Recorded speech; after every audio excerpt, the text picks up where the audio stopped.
Live from Safeco Field in downtown Seattle, Washington, CSN Houston brings you Houston Astros baseball. Tonight's game is the second of 4 here with the Mariners, while completing the first half of this 10-game road trip.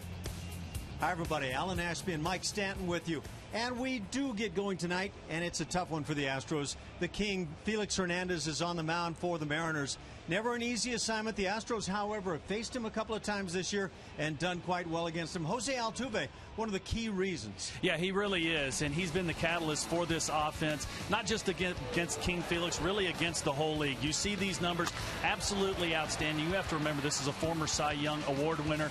3 for 6, 2 doubles. You're even going to see a bunt single right here. Really catches King Felix off guard. You see the frustration in his face right there. The other side of this isn't just the offense, but they have not played very good defense behind King Felix. You're going to see several errors here. 4 errors in the 2 starts against Houston this year. You're going to see Almonte right here misplay this Castro fly ball. Towles Hill had a little something to do with that. But it's just been a situation that they put some quality at-bats together against King Felix. Another guy that has stepped up has been Matt Dominguez, and he has carried a big stick, going 2 for 4 with a home run, a double, couple RBIs. You see the OPS well over 2,000, which is just incredible. Matt Dominguez just seems to rise to the occasion when you have one of the top arms in the league on the mound. Brad Peacock was to a pitch for the Astros tonight. A little soreness in the forearm, and he's out of there. They go to the minor leagues. Bring up left-hander Rudy Owens. Rudy Owens, 26-year-old left-hander, going to throw about 90 miles an hour. Not going to really dazzle anybody, but you see the walk-strikeout ratio right there. That is outstanding. Has a pretty good career minor league ERA, but has struggled this year in AAA.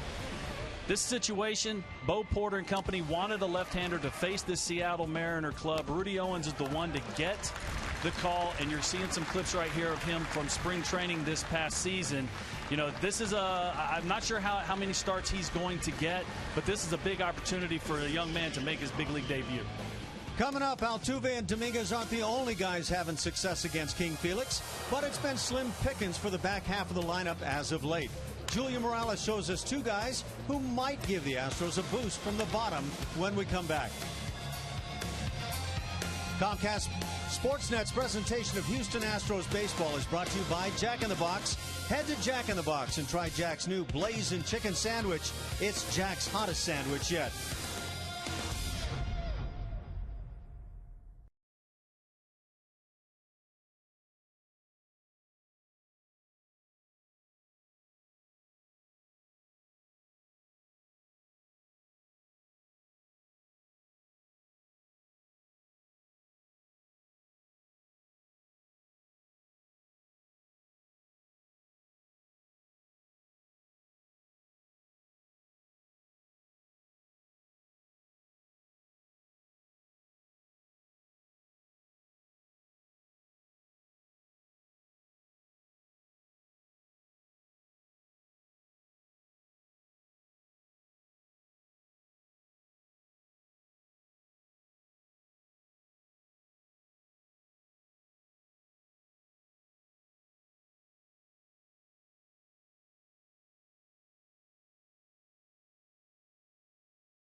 The Astros trying to bounce back after dropping game 1 of a 3-game series here at Safeco Field. And the Astros offense coming off a nice stretch here recently. We've seen Jose Altuve be hot at the plate. Dexter Fowler an on-base machine rather, and then George Springer even getting it going a little bit before he found himself injured a couple of nights ago. But those are guys that you find at the top of the Astros lineup usually. When you start looking at the bottom half of the order, it tells a little different story. Much of a struggle here in the last 3 games. The 5 through 9 hitters combined 2 for 48, 11 strikeouts during that span. They hopefully will turn it around against a very good pitcher in King Felix tonight. And there's a couple of guys in the bottom of the order tonight. Left-handed hitters Mark Krause and Alex Presley, who've had success. You're looking at Mark Krause, who'll be at first. You've seen him twice this season, going 3 for 5 with 3 RBI off King Felix and OPS over 1,200. And in right field, you'll see Alex Presley. He is 2 for 5 in 2 games with a triple and 2 runs scored against the righty. Got a chance to catch up with Presley before the game. Hernandez being one of the best in the game. And the Astros know that if he's on, he'll be tough to hit. Presley said the key is to see him up. Don't chase that changeup that he finds as his strikeout pitch there. That matchup's coming up in just a couple of minutes. First pitch around the corner coming up. The Astros have had tough luck the last couple of nights. Can they make their own luck and beat King Felix again? Don't go anywhere. We will find out next.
An evening, as it turns out, for a baseball game. Had a little bit of rain earlier in the day. Felix Hernandez, the King, goes out there, and I guess the King gets beautiful days when he pitches.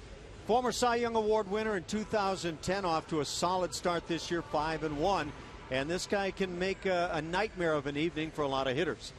Yeah, he really can. This is the 6th time the Astros will face a Cy Young Award winner this year. They've played very well, won 4 of the first 5. But King Felix himself, 5-1 in his first 10 starts of the season. That's the best record he has had in his first 10 starts in his major league career. And now today's Astros lineup card presented by Jack in the Box. Top of the order, Jose Altuve, who homered leading off on the first pitch last night. Dexter Fowler follows, and catcher Jason Castro.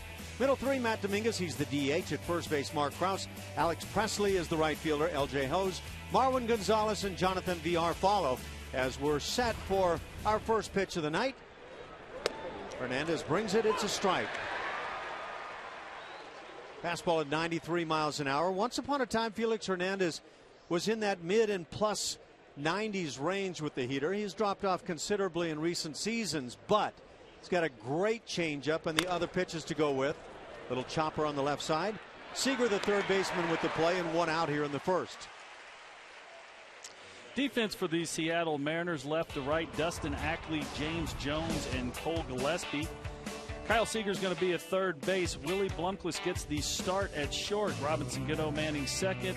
Justin Smoke is at first base. Mike Zunino behind the plate. And, of course, King Felix Hernandez on the mound. So Hernandez gets Altuve. Something the youngster Elias could not do last night as Altuve launched the first pitch of the ballgame. Astros had that instantaneous 1-0 lead. It didn't last long. No, it really didn't. And actually, the next inning, the Astros led off with a base hit on the first pitch then also. But King Felix has yet to throw. He's only thrown 3 pitches, but all fastballs to this point, which is kind of shocking because he's less than 50% now since that velocity has dropped. Off-speed pitch hit on the ground. Very tough play. Cano, the throw not on line. Otherwise, they get him. And I want to tell you, Robinson Cano can make some plays to his right that nobody can make. And it's all because of his arm. He has such a spectacular arm. He's got the arm strength is ridiculous, but he can also throw from really any arm angle. You see him running away, and you see the good firm throw to first base just wasn't on line. Dexter Fowler hustling down the line to get that infield base hit. Actually, very rare to see Cano throw somewhat over the top. But he's got terrific arm strength, and when he has the chance to throw that submarine sidearm style of his, he's going to get you. 1 out single Fowler. He's aboard for Jason Castro, and now they'll make sure Fowler stays close to the bag. Mentioned that Felix Hernandez was a Cy Young Award winner. That in 2010. He's been in the voting, and prominently in the voting 4 different times on his career. Finished second in 2009. Castro swings through the heat at 94. You talked about his velocity a little earlier, and yes, when he first came up, this guy, I don't know if he threw under 95 miles an hour. He actually averaged one year 96 plus. He has figured out that he doesn't have to do that to get big league hitters out. You see a lot of off-speed stuff. So far, he's featuring the fastball with a little bit more velo than we've seen in the past. It's a wicked breaking ball, the slider. He's got a changeup that looks very much like a splitter, breaks straight downward, but comes out of a changeup grip. We've got a college football game breaking out down the left field side as we speak. Yes, we do. Looking for the strikeout. Everyone lifting up a sign that just says K. So a lot of anticipation here in the Seattle area. And the fastball thrown by at 95. And this is probably the hardest I've seen Felix Hernandez throw in the last few years. Well, I think I would agree with you. I think he might be pitching with a little bit more purpose today with the way the Astros have kind of had their way with him, even though he's only got a 3 ERA on the season against the Astros. He's allowed 9 runs in 2 starts, but I believe it's 6 unearned runs against him for Houston. Good slider to start it out on Dominguez. Well, Matty D, the batting average at .254, 7 bombs. He's driven in 20. 1 for 4 in last night's game. The Astros had just 4 hits against Seattle pitching last night. That coming off of just getting 2 hits against Jared Weaver of the Angels on the previous night. So an offense that had been coming alive suddenly has been silenced. Yes, had several days in a row of 10-plus hits. Ran into a tough Jared Weaver, and the young man last night threw the ball well, Elias, for these Mariners. Ball hit in the air to right center field, moving over with plenty of room. Gillespie, he makes the catch. That does it for Houston in the first. Felix Hernandez breezes through a half an inning.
We played a half an inning. The Astros failed to score in the top of the first inning, and now Seattle comes to the plate, and they'll do it against left-hander Rudy Owens, making his major league debut. It'll be James Jones in center field, the DH Stephen Romero, who scored that big second run on that key play last night in the seventh inning. Second baseman Robinson Cano follows. Middle three, Justin Smoke, Kyle Seager, and Cole Gillespie getting the start in right. And the bottom three, left fielder Dustin Ackley, the catcher is Mike Zunino, and at shortstop Willie Bloomquist. Rudy Owens getting the start for the Astros tonight. Major league debut. Does have family in the stands. Has known for a few days that he was going to get called up, so had enough time for the family to get up here. 26-year-old left-hander, 90-mile-an-hour arm. Is going to throw about, does have some swing and miss, strikeout, and doesn't walk very many. Pounds the zone, had a little bit of a tough time in OKC, but we'll see what he can do against the Seattle Mariners club. And his first pitch on the big league level is in for a strike on the left hand, hitting James Jones. 12-game hitting streak for Jones. He did not start the year as a member of the Mariners, but since joining the club has played extremely well, and they needed some help in center field.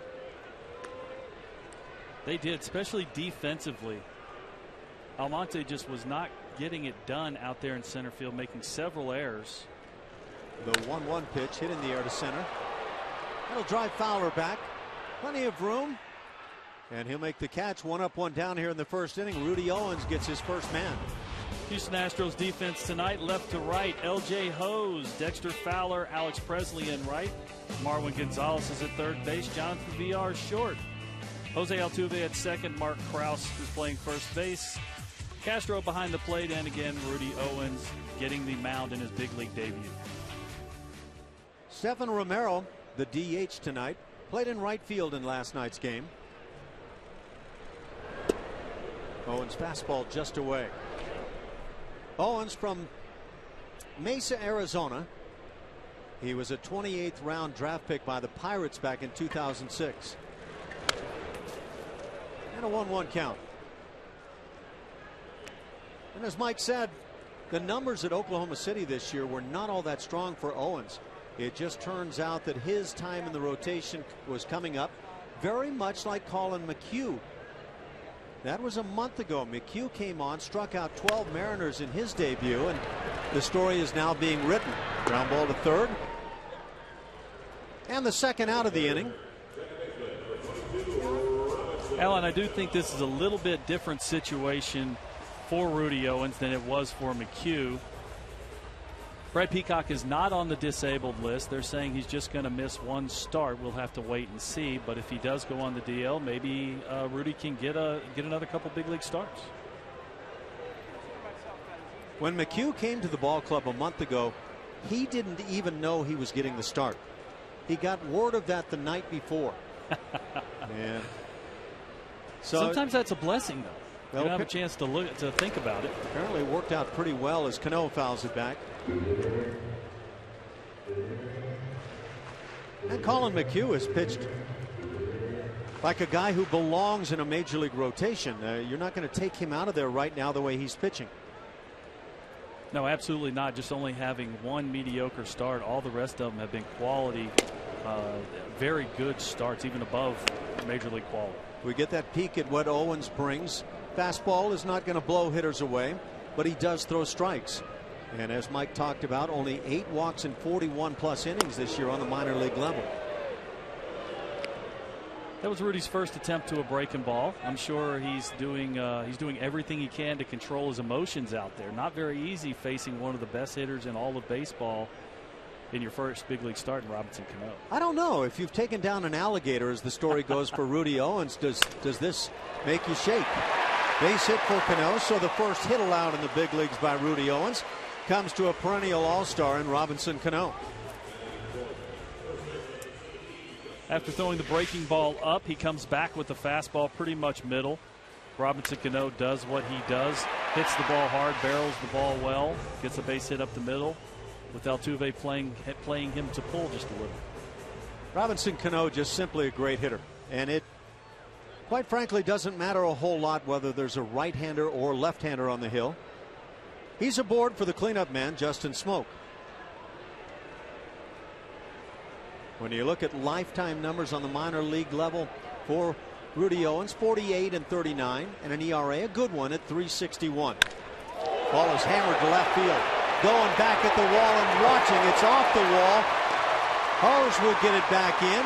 It'll be a double for Justin Smoak. Back-to-back hits, Cano and Smoak. And the Mariners, with 2 outs, have a little rally going.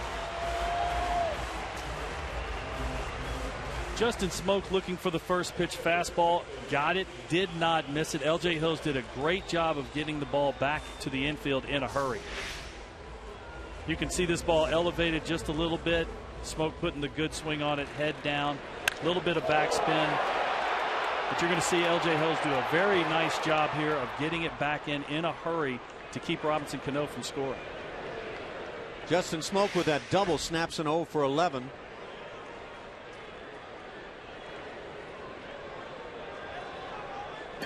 So 2 down, another left-handed bat. That's Kyle Seager. Seattle loads up on the left side of the plate, no question. Breaking ball stays up and in.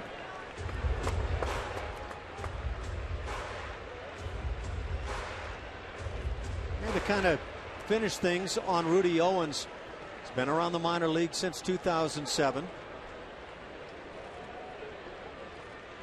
Last year, 2013, and this pitching at AAA.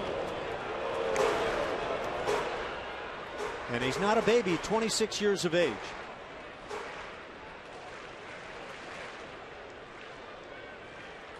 Big, strong guy, 6'3", 240 is what he's listed at, and you better be that if you're going to try taking down alligators. Need to learn more about that story. Yeah, we definitely do. 2-1. Rudy's had a tough time commanding the breaking ball so far. He's had a couple attempts here. They've all been elevated in the zone. And Alan, that might just be nothing more than just nerves. Certainly could be that. Although meeting him earlier today doesn't strike me as the overly nervous type. This ball busted down the right side, but hooked foul. Count evens at 2-2. No, we met him on the bus on the way over. Very cool, very calm. And I'm sure inside things are moving rather quickly.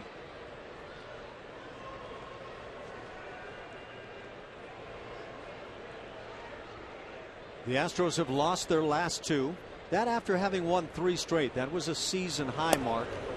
And now a 3-2 count. First base is open. And the right-hand hitting right fielder Cole Gillespie waits on deck. That was a pretty good breaking ball by Rudy. He actually got on top of this. You actually saw the knuckle curve. You saw his index finger bent. So he's only got the middle finger on the ball to throw the breaking ball. He comes with a 3-2 breaking ball. It's a good sign, and I'm sure he and Jason Castro have had plenty of communication. Trying to make sure that Castro knows exactly what Owens likes to do. Seager right there was looking fastball. Wasn't a great pitch. It was elevated a little bit, but the speed of the pitch, or lack of speed of the pitch, is actually what got Seager out in front of that ball.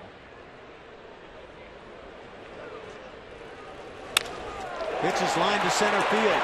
This is going to drop. Dexter Fowler cutting it off, but not before 2-run score on the base hit by Kyle Seager. Couple of left-hand hitters getting to the lefty Owens here in the first inning. 2-0 Seattle. Kyle Seager got a fastball elevated out over the plate just a little bit. Didn't try and do too much. Just barreled the ball, put the ball into the outfield for the 2-run single. Kyle Seager is a run producer. That's 27 RBIs.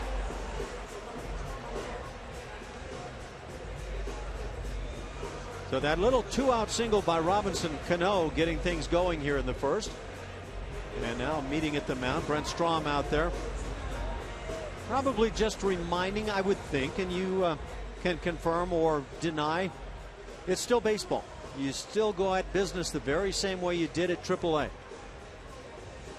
Yeah, I'm sure Strami just went out there to settle him down just a little bit, get him to take a deep breath, slow the game down a little bit, and just go back to making quality pitches.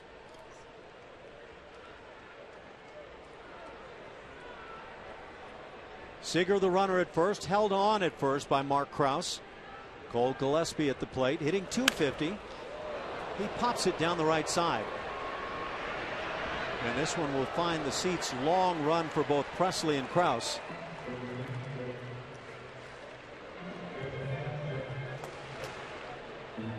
We saw a bit of Rudy Owens during spring training this year, as well as last year.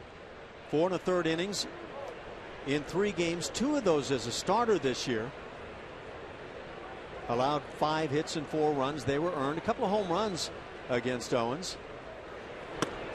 Actually had the 2 starts. The one, most of those numbers were put up against the Mets, where he really struggled. The second start against, I believe it was the Blue Jays, he actually pitched pretty well, going 3 shutout. 2013 in the spring, he worked 3 innings, allowed 9 hits, 5 runs, 2 of them earned. Ball sliced down the right field side. Presley over, and he'll make a nice play. That'll do it in the first inning. But 3 hits and 2 runs later, it's 2-0 Seattle.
This is going to take us inside of the game. We're looking at King Felix and his pitch use here.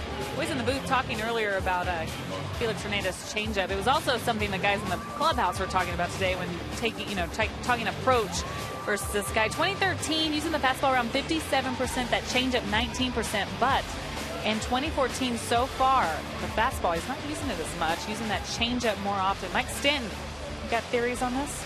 Actually, I do, and I think it's got more to do with velocity than anything else. This guy used to be a high-velocity guy. Now he's averaging around 92, 93. We've actually seen him go harder tonight than we've actually seen him in several starts.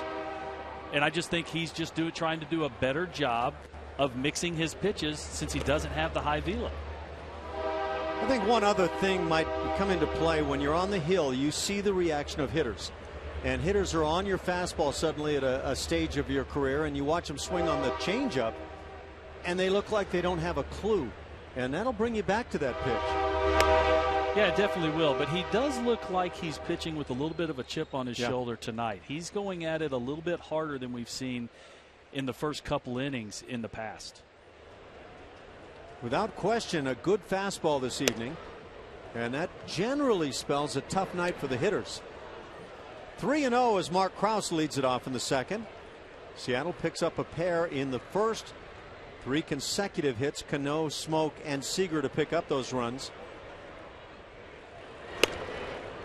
And now a 3-1 count. Mark Krause hitting just 180 overall, has 3 home runs, and he's driven in 11.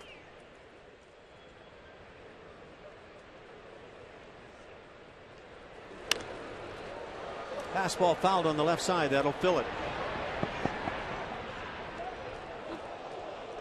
So King Felix, after going 3-0 against Kraus, getting back into the count to go all full.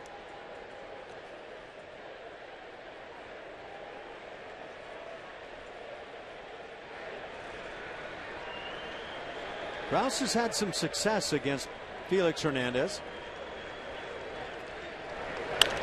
Ground ball right side, diving stop, Smoke. He'll get up, feed underhand to Hernandez, and out number 1. Terrific play by the M's first baseman, Justin Smoke. Justin Smoke defensively, one of the better first basemen in the game right now. And you're going to see him range to his left, right down the line. Then he does the great job of getting on his feet and the nice chest-high pitch to Felix covering first. So that kind of defense can change the night around for a pitcher. Comes early. 1 out now for Alex Presley. We've mentioned that Felix Hernandez has made 2 earlier starts this year against the Astros, going 0-1. ERA says he's pitched well, a 3 ERA, but again, 9 runs in those 2 games.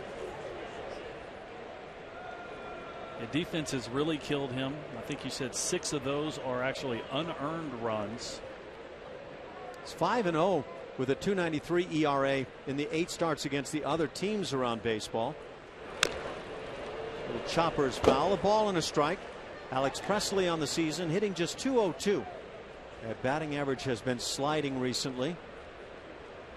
Small guy, but some good pop. 3 dingers on his year. It's been quite a while since Felix Hernandez has come up with a complete game. You generally think of Hernandez as being a guy that will go all the distance. The curveball's in and it's 1-2. But you have to take it back to August of 2012 for his last complete game. And he's made 47 starts since. The month of May has not been kind to the King. That's the month with the highest ERA for him. Ground ball past the mound, up the middle. The shortstop ranging. That's Franklin. And the throw just gets Speedy Presley going down the line. Presley. Sorry. Yeah, here are the other 4 starts that have been against Cy Young Award winners. Astros doing a very good job in these starts. And you can't really put a finger on it. You would expect these guys to dominate this offense of the Astros, but they've just done a good job of putting quality at-bats together, and the Astros winning 4 of these games. Well, Porter comes out, and it appears that they will be facing a challenge here, the umpires. Bo Porter believing that Presley had beaten this play at the bag. Presley immediately turned around, trying to check with T. Brock at first, the first base coach. Didn't I beat that? Wow, that's a tight. I'll tell you, Alex Presley does a great job of getting out of the box just about as quickly as anybody on this Astros team, running hard down the line, and you see this a very, very close play. You know, his heel got down before the ball hit the glove, but I'm not sure his foot hit the bag before the ball hit the glove. And I have a feeling this is going to be too close to reverse. You see, the umpires have no say, 0 input on these plays. No, this all comes from New York, and for some reason, Lloyd McClendon is on the mound with on the field with the trainer, looking at one of the infielders. The umpires tonight, Eric Cooper behind the plate. It's Sean Barber at first making that particular call. The crew chief is Tom Hallion. He's at second, and Paul Nauert, who was behind the dish last night, is down at third. Ash, they looked a little bored right there. Well, they've got no input on these. I'm going to look at this one more time, and this is a very, very close play. And remember, for the umpires to be able to turn it over, it has to be definitive proof, or else the call on the field is going to stand. I would love to have the chat with Major League Baseball and find out why the umpires come out. Ooh, boy, Alex Presley may have beat this, but I'm not sure it's enough to get an overturned call. And the other aspect about the replays is why does it take so long from New York? But I think for me, I would have the umpires stay out of their position. Somebody would be upstairs here with a red and green card or whatever you want to use and signal we're going to keep it the same or we're going to overturn it and just move on. I see no reason for umpires to get involved here. And Alan, that they might end up doing something like that. When Joe Torre, Tony La Russa talked about instant replay being implemented this year, they actually said it was they called Alex Presley out, so the call on the field stands. But they said this was going to be a 3-year process, that there were going to be some changes. This was just step one. Bo Porter has lost his challenge now. 2 minutes and 43 seconds on that challenge, half of which seemed to me to be completely unnecessary. 2 outs, bases empty for L.J. Hose, who takes a strike.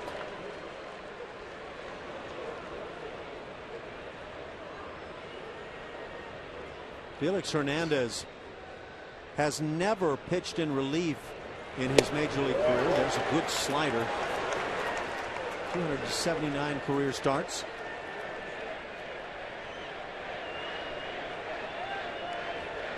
Only 2 other pitchers who have had good list too, who have had that many starts on their career or more and not pitched out of the bullpen.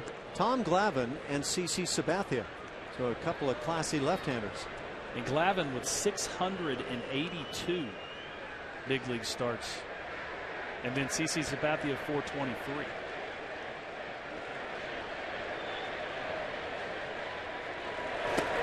Slider got him. 1-2-3 second inning. A couple of strikeouts on the night for Felix Hernandez. The Astros trail it by a pair.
Enjoy a cold one to look forward to Miller time later in tonight's game, brought to you by Miller Lite. Seattle picking up a deuce in the first inning. 3 hits against left-hander Rudy Owens after he got his first couple of hitters in the bigs. And now another left-handed bat, Dustin Ackley. Little weak swing fouling it back. 0-1 the count. Ackley hitting .259, 4 homers and 19 ribbies.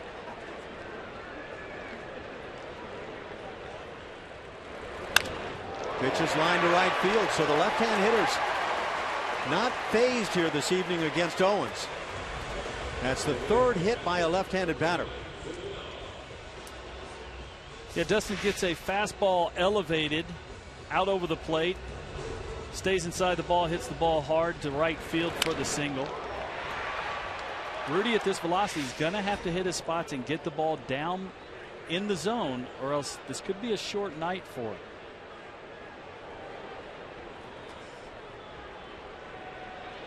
Ackley had a hit in 4 at-bats last night and a throw over as he dives back in. Brings up the catcher Mike Zunino. Ackley with just 1 stolen base in 2 tries on the season. Is sporting one of the better beards in the league, though. Pretty strong. Pitch is fouled back, a wide open right side for Zunino to shoot to, and it looked like he might have been trying to go that way. Yeah, that's a full beard right there. I can't do that, or else I'd look like Santa Claus. Keep you warm in the winter, I guess. Last time the Astros were in, that beard probably served him pretty well. It was a cold few days here in Seattle. Ball hit to center field. Fowler ranging to his left. And out number 1.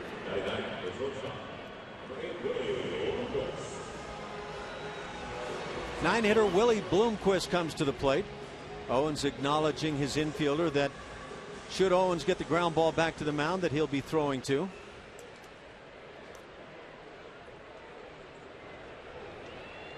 Willie Bloomquist hitting just 178. Pretty talented player.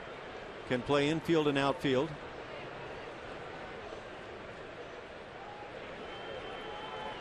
Born in Bremerton, Washington, so he's right at home here with Seattle. And a 3rd-round draft pick in 1999 by the Seattle Mariners. Willie, very, very valuable player for this Mariners club because he is so versatile, can give guys off. Tries to bunt one and pops it on the left side. It drops harmlessly. Lets Lloyd McClendon give off days to really anyone and not really pay for it defensively. No, in fact, I've found in the past that Bloomquist is a very fine outfielder.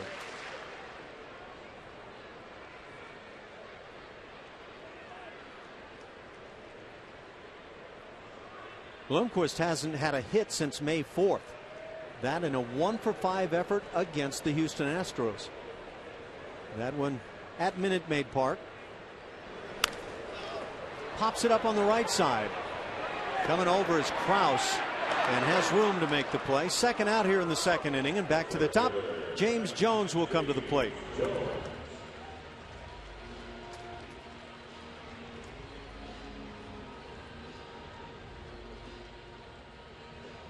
Jones with a 12-game hitting streak, 0 for 1 on the night.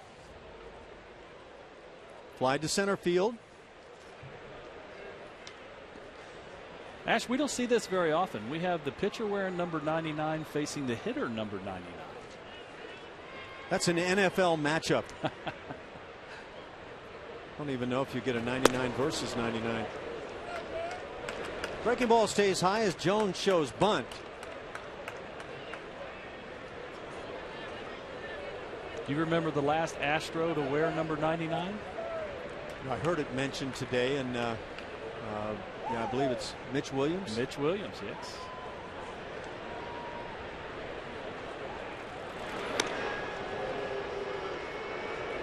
The great Mitch Williams, huh?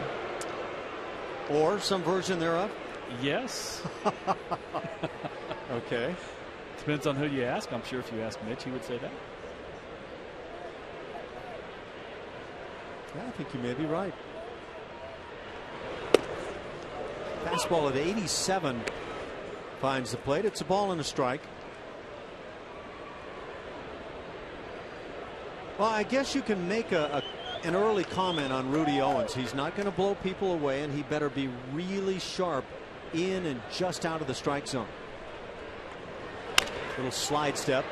Hits the ground ball to second. 2 big hops to Altuve, and that'll do it for Seattle in the 2nd inning. They get a leadoff single and leave him. It's 2-0 Mariners.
the third here at Safeco Field.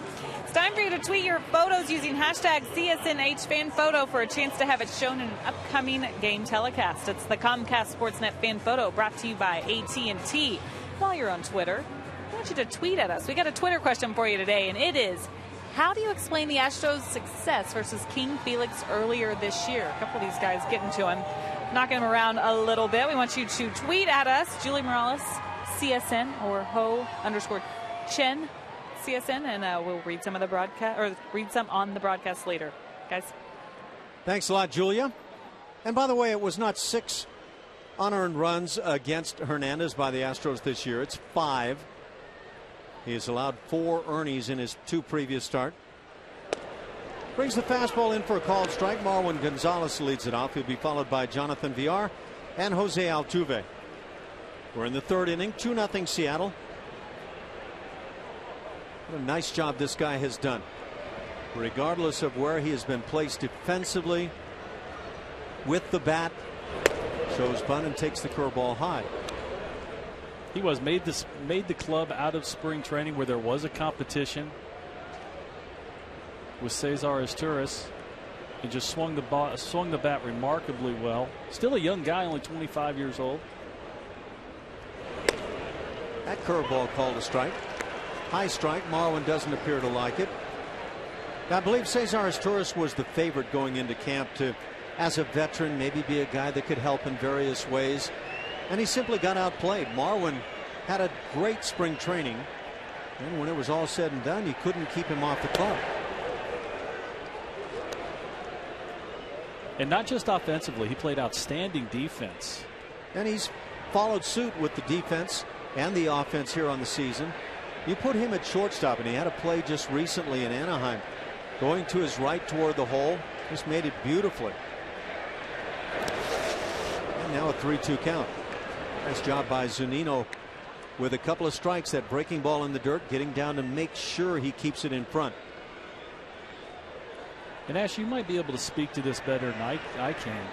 It's not really that easy being a backup player. It's just it's so hard to keep your timing, and a lot of times you get starts against guys like King Felix. Not easy being green, and it's not easy coming off the bench, that's for sure. A little sinker on the fastball. Haven't seen much of or any of the changeup, the heralded changeup by the King tonight. No, he's pretty much been fastball slider. Thrown a curveball or two, but maybe he's trying to keep that pitch in his back pocket till a little bit later when he might need it. Well spotted fastball, but below the knees. A leadoff walk by Marwin, and it brings up Jonathan Villar. First walk issued by Hernandez. Nice job by Marwin laying off that 95-mile-an-hour sinker. Hernandez has done a great job, Mike, on the season in terms of not walking hitters. He had walked just 13 coming in 67 innings. And now Villar at the plate, and he has seen the batting average slide down to 215 as he swings through it. That may be the changeup. We have seen the change from Hernandez be right in that 88-89 range. Throws it very hard. Yeah, he's got such great arm action on it that even though it doesn't have but 5 or 6 miles an hour off his fastball, still get the hitter out in front. Showing bunt Villar, and this breaking ball fouled back. Well, that bat was going all over the place on this bunt attempt.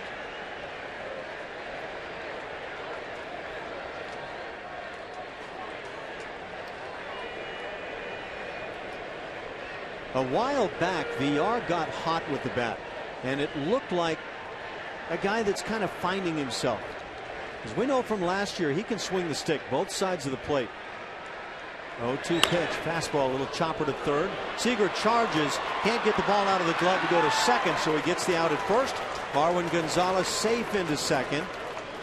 So it's like the sacrifice bunt, moving up Gonzalez with 1 out. That's actually a good play by Kyle Seager. He obviously wanted to go to second, but did not panic when he couldn't get the handle coming out of his glove. You see the double clutch right there, and then the strong throw across the infield to first base. So when it's all said and done, the Astros do move up Gonzalez. One out for Jose Altuve.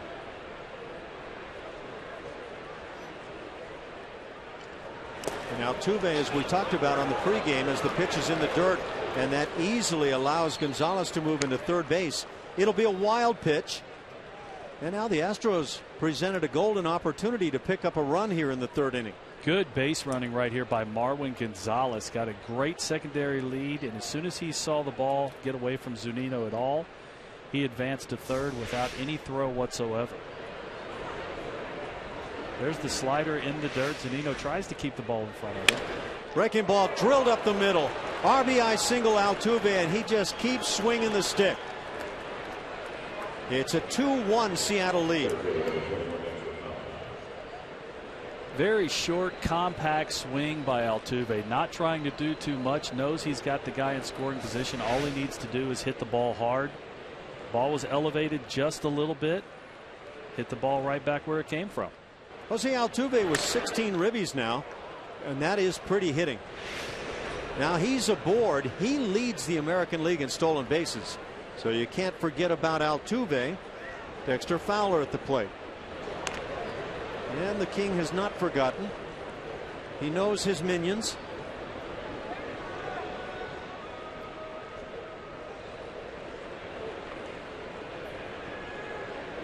Altuve just enjoys playing this game. He really does. Smile on his face so much of the time, and he plays it awfully well.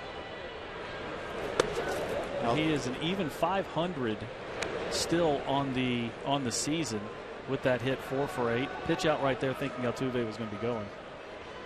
500 against King. Yes. Hernandez. Yes. Yeah, he swung the bat very well. He rises to occasions.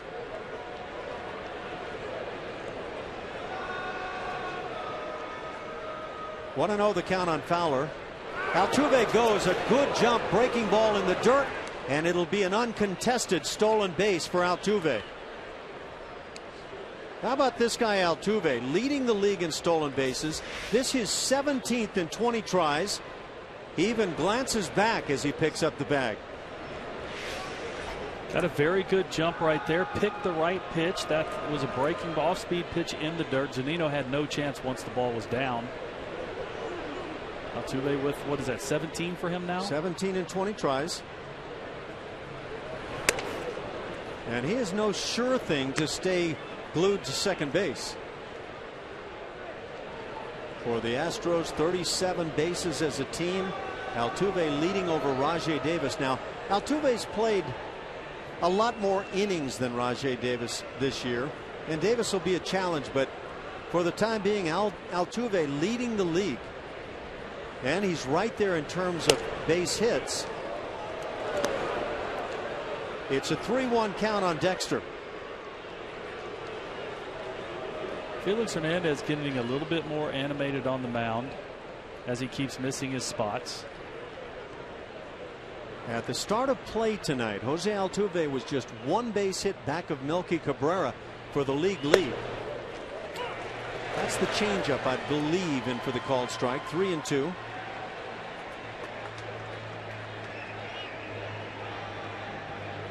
So Altuve now with 64 hits. Don't know what Cabrera has done today, but pretty good little race going on for the leadership. This is the 7th time. And strike 3 call on Fowler. Caught looking. 3rd strikeout for Hernandez. 2 outs here in the inning. It'll bring up 3-hitter Jason Castro. Alan, this is the 7th time Jose Altuve has had 30-plus hits in one calendar month. Still got a few left in this one, so this could be a big month for him. That's a big strikeout for Felix Hernandez. You see these numbers right here by King Felix last year compared to this year. You see the K rate down just a little bit, but even better, the walk rate is down and the home run rate is down. So he's actually pitched better this year than he has in previous seasons.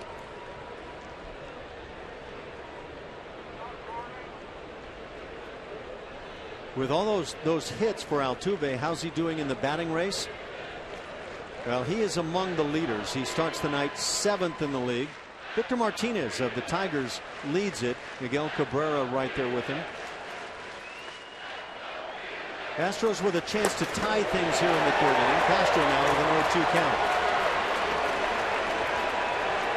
Well, Alan, so much for keeping that changeup in his back pocket. He has gone to it several times this inning, especially against left-handers. It's an awfully tough pitch to get to. He gives you great arm speed and takes off just enough to have you as a hitter out in front. And down strikes Castro. They'll record the out at first. That'll do it for Houston. They get a run on a walk and a base hit and leave a man. We played 2.5. Seattle on top 2-1.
To CSNHouston.com and help us decide the player of the game. We're going to announce that winner during Astros postgame live.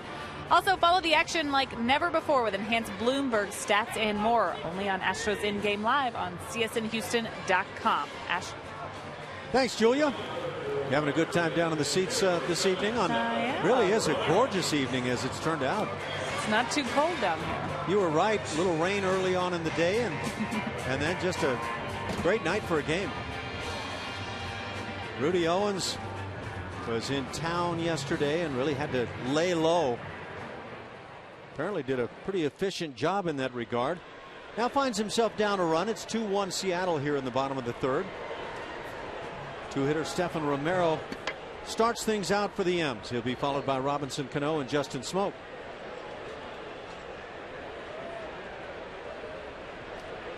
Romero 0 for 1 on the night. Tries to bunt his way aboard. Looked like he might have been trying to push that on the first base side.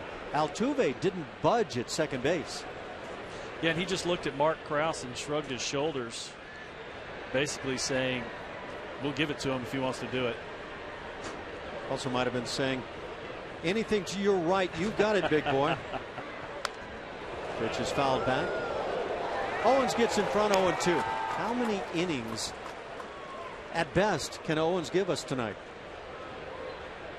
That's a good question. I think he's been doing the piggyback system down in Oklahoma City. I know Bo Porter said they would hope to get 6 innings from him, but if we're looking at a 75-80 pitch count, that might be difficult. Inside corner is picked by Owens, and a strikeout, and that's the first in the big leagues now picked up by Rudy Owens. And Romero tried to call timeout right before that pitch was made. The umpire did not give it to him. That's a good four-seam fastball in the inside quarter underneath Romero's hands. So we've seen some of the numbers from the minor leagues by Rudy Owens, and again, he's not a hard thrower. Picked up maybe a few more strikeouts than you might anticipate with his stuff, but this may be how he does it. Yeah. Well, what you like in those numbers is he'd only walked 8 on the season, so he is a strike thrower. Robinson Cano got that 2-run first inning, started with a 2-out base hit, came around and scored the first Seattle run. Back-to-back hits by Cano, Smoke, and Seager in that first. That was another good fastball inside on Robinson Cano.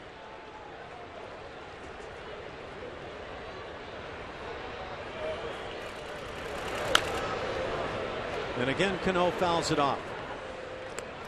Lefty on left, the hitters are usually looking for balls out over the plate, and what Rudy has done these first 2 pitches against Cano is really jammed him, got up underneath his hands, seen a couple pretty weak swings. Cano hitting .326. He's right among the leaders in the American League in batting average. Signed that big 10-year deal here to play for Seattle. Got off to a bit of a slow start, but he's been playing well and has his second hit of the night. So Cano aboard, a 1-out single. It'll bring up the cleanup man, Justin Smoke. Whether you are treating employees, hosting clients, or bringing out your church or youth sports team to Minute Maid Park, Astros group tickets will create an experience your group is sure to remember.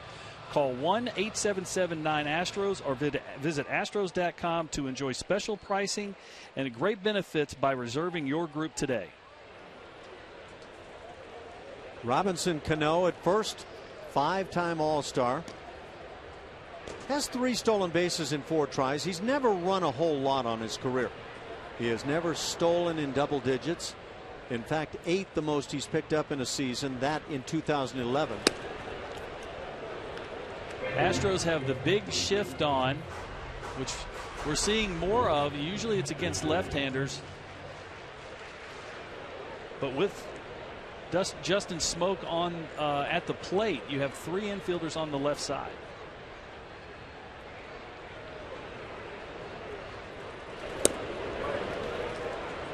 Two balls and no strikes.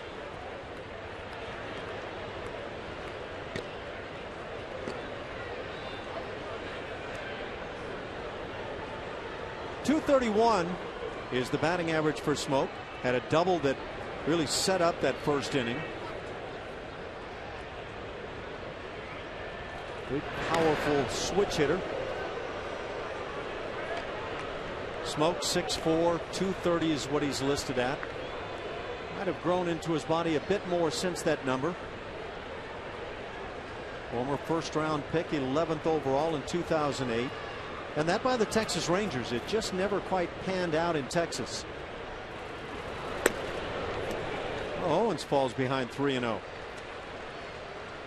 He has not walked a man, and that's been his track record in the minor leagues. Alan, I wonder if this shift has anything to do with him missing the zone here. Not sure how much they do that in Oklahoma City. Well, the word is in the Astros minor league system, they are encouraged to do exactly what the big league club is doing. 3-1 the count now. Encouraged, not required. Well, I can't speak to that. Yeah. Play on words. Can't speak to that.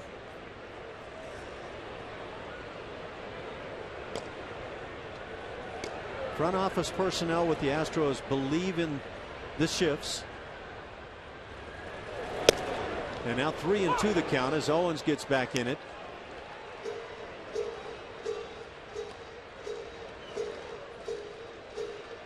See if Cano's on the move. 1 out, the M's up by a run. Robinson Cano does have the speed to steal bases. He's just never really been inclined to do it. He does not go. The pitch hit in the air to center field. Fowler with plenty of room. Drifts under and makes the catch. Cano halfway will simply go back to first. That's 2 outs here in the inning. Kyle Seager comes to the plate. And he drove in the 2 Seattle runs with a base hit. That in that 2-run first. Good job there by Rudy Owens getting down 3-0 to Smoke, but then coming back and getting the fly ball to center, going to the full count.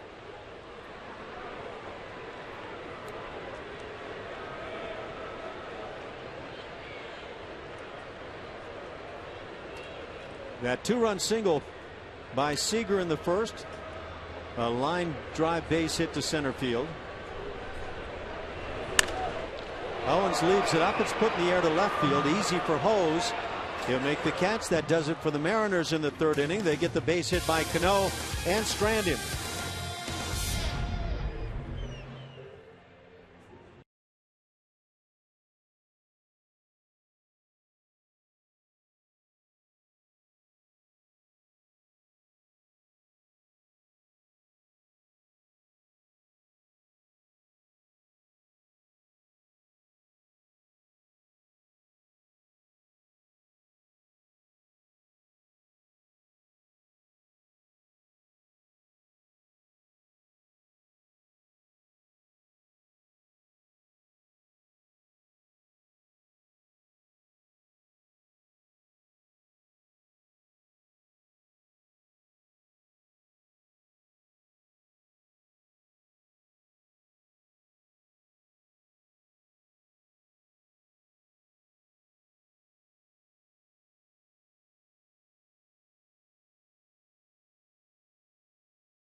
In Seattle. This season at Minute Maid Park, every Friday night home game is followed by spectacular fireworks presented by Marathon Oil Corporation.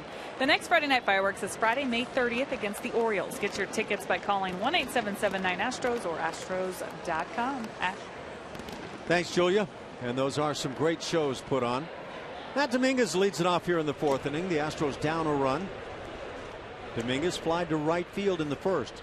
And Matt's done well against Felix Hernandez. Just brief opportunities on his career. With that fly out in the first inning, now 2 for 5 with a double against Hernandez. Hernandez misses away. It's 2-0.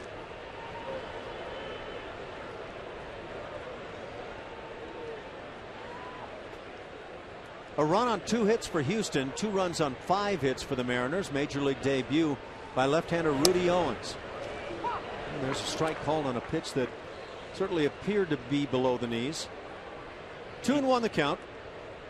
Felix did not hit his spot right there. Zunino actually didn't even receive the ball very well, but got the call. Never hurts to have a big name, whether you're a pitcher or a hitter. Calls, the umpires will tell you they don't do that, but it happens. Oh, it absolutely happens.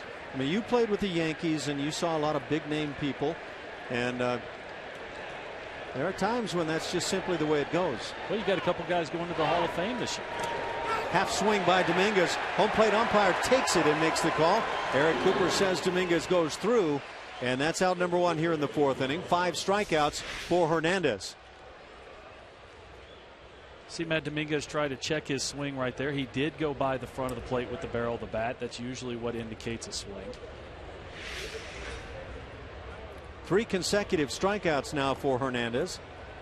With 1 out, it brings up Mark Krause. Krause hit one sharply on the ground first base side in the second inning, but a terrific diving play by Justin Smoke.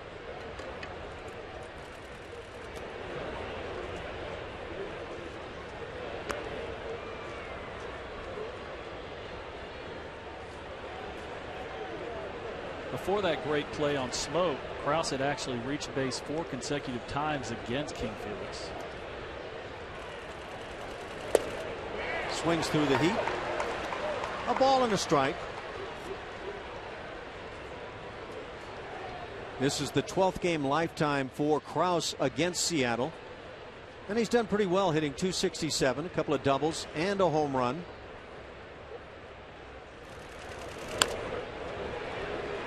He has also struck out 11 times in now 31 at bats.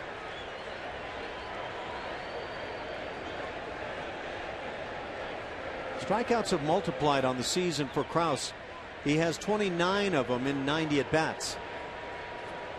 Yeah, he's part of that first base DH platoon that has had such a tough time for this Astros team this season.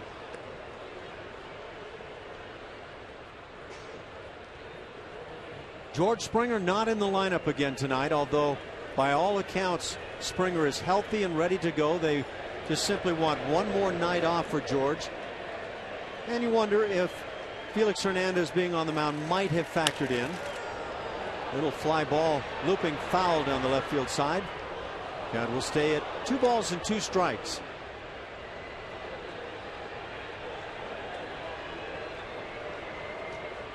How would you feel about that one, Mike? If you're in charge, you've got a guy that gets hurt a bit, he misses a ball game, and then has the chance to come back in, and an ace for a club is on the hill. Is that maybe a good second night to take off? It very well could be. I mean, George Springer has struggled against King Felix, striking out 4 of 6 at bats, I believe. So yeah, I mean, why not? This isn't a club that is in contention right now. Fastball catches the inside edge. 4 consecutive strikeouts now for Hernandez, 6 on the night. That's 2 down here in the 4th inning. That brings up Alex Presley. The Astros are going to be doing a little retro stuff coming up here tomorrow night. That's a well spotted two-seamer. Two-seam fastball on the inside corner, threw it a little bit inside, let the ball work back to the plate. You saw Krause lift his hands and stick his rear end out a little bit. Thought that ball was going to be inside. Great pitch by Felix Hernandez. That's part of what makes him so good. Not only his stuff, but his ability to spot it well. Alex Presley grounded out to shortstop in the 2nd inning.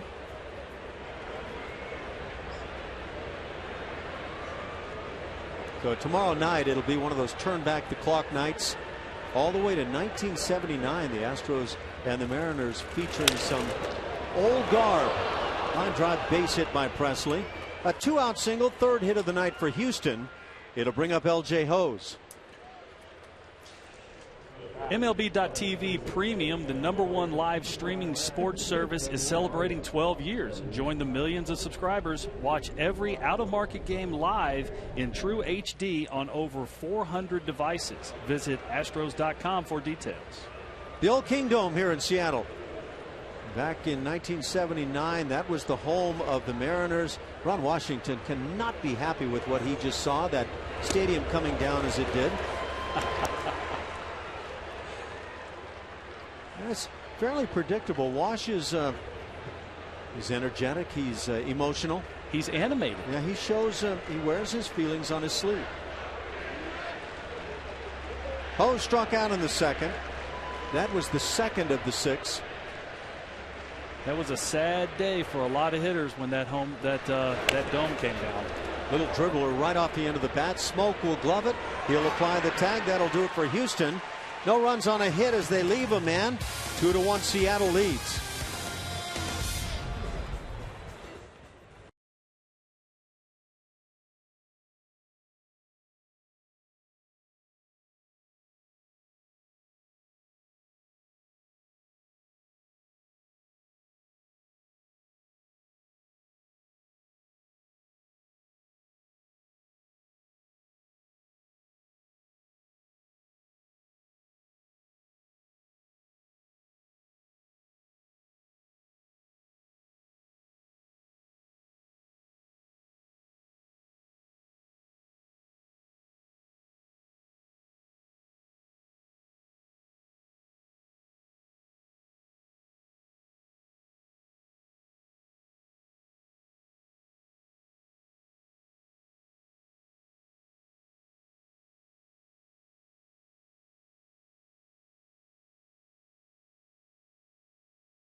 coming from Arizona. You guys didn't even take a plane, though. There's a big group. I don't know if y'all can see everyone that's here for Rudy today.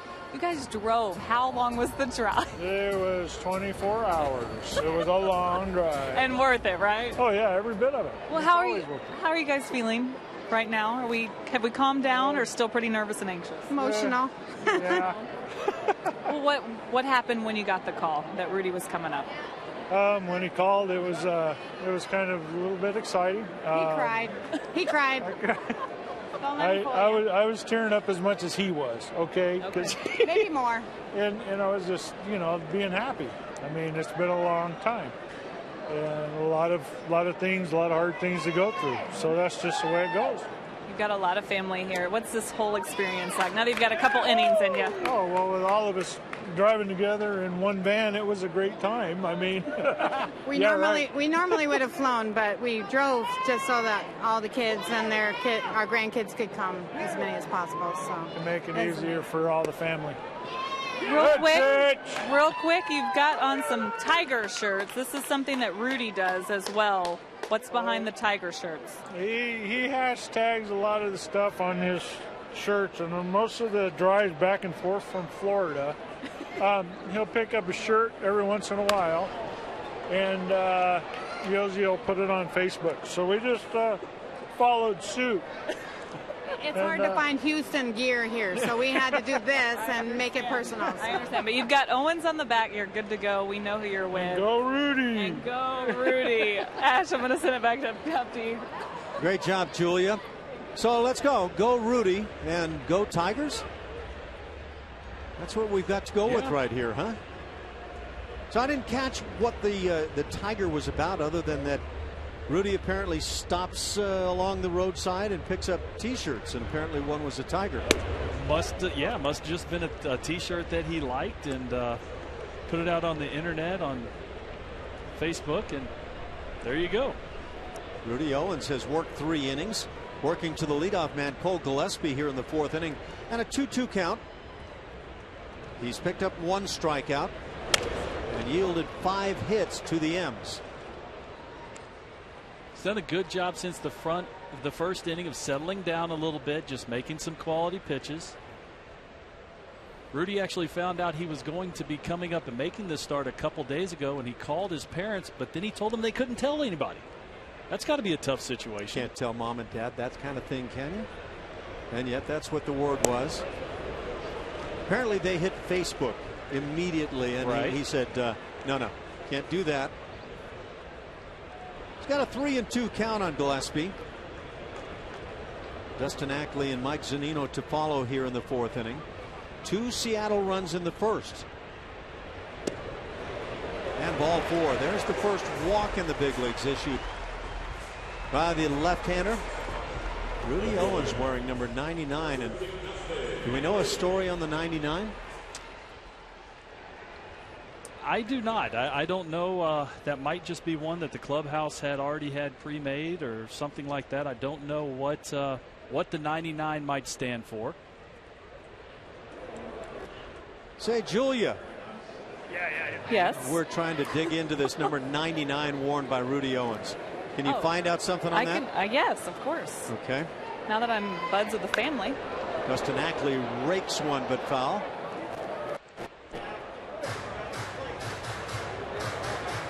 Ackley had a solid base hit in the 2nd inning. So when Julia finds out what number 99 is all about, and furthermore the Tiger, we've got some question marks. We do. We've got some inside Hollywood reporting that needs to be done here. Owens goes over.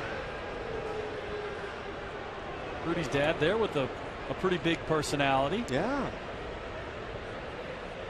That's a long drive to come up with all the kids and the grandkids in 24 hours.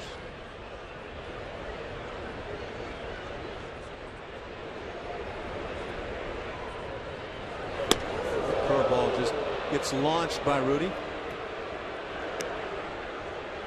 Yeah, Rudy's trying to be quick to the plate right now, doing a slide step, and he's kind of running off and leaving his arm.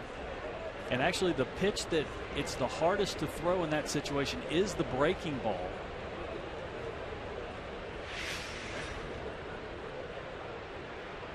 kind of hurts to run off and leave your arm, doesn't it? It does, especially since it's attached.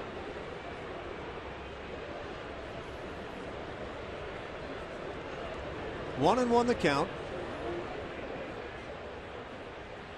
Kyle Seager with a 2-run single in the first inning. The Astros picked up a run on an RBI single by Jose Altuve. This one's popped up left side. Marwin Gonzalez with the play. And out number 1 here in the 4th. So, Julia, have you done some searching and found out some answers for us? Done a little bit of investigating for you, Ash. Now, Mom and Dad said that he likes the number 9, and a couple years ago they didn't have a number 9 available, so he went with 99. And then in big league spring training, he went with 99. In AAA, he was just 9 because they didn't have 99. So he went from liking the number 9 to 99. They say that if he were to stay or come back up with the big leagues, he would be 99. Good Wish work. I had a better story. Okay. No, that's a good story. Okay. Well, that's good Very work, nice, too, Julia. And if you find out more about the Tigers specifically, we'd like to know. Runner going and a base hit into left field. And with Gillespie on the move, he's going to make it all the way to third base. L.J. Hose didn't charge this ball very hard in left field. And Gillespie just kept on going. Yeah, you'd like to see your outfielder go at it a little bit harder, try and keep him at second base. He was going on the pitch. See Gillespie, good contact, a little bit out in front, but L.J. Hose did not expect Gillespie to go to third there and sat back on the ball. Yeah, it looked like Hose was in that caught off guard mode when all of a sudden the feet started going at it when he realized that Gillespie was on the move. 1 out, runners at the corners. 9-hitter Willie Bloomquist at the plate. That's one of those mental errors that Bo Porter has really tried to get rid of. And L.J. Hose is usually a pretty good outfielder. That one right there, he sat back on the ball too much. Timeout called, and it's by Jason Castro, the home plate umpire, letting everybody know as he backs away, he points at Castro so that the Astros and Rudy Owens in particular don't have a beef. When it comes from the catcher, all you can do is just sit back and keep your mouth closed. Well, and we have one more interesting anecdote on Rudy Owens. He actually has the hammer of Thor on his glove. Sounds like he's not the only one with the big personality, his father. Yeah. Doesn't everybody? Yeah, I think. Hammer of Thor. I wonder what that's about. Julia. I've got a list. I'm just going to spin the game with the family. Yeah. So what's it with the Hammer of Thor, gang? That fastball's inside. Well, we're learning all kinds about the Astros starting pitcher tonight.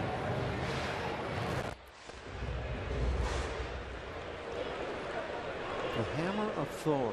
Well, and he does kind of possibly look like Thor with the facial hair and the long hair. And I've never seen anybody stitch in a message, a hero, a Marvel Comics hero. I don't know what the Hammer of Thor exactly is, but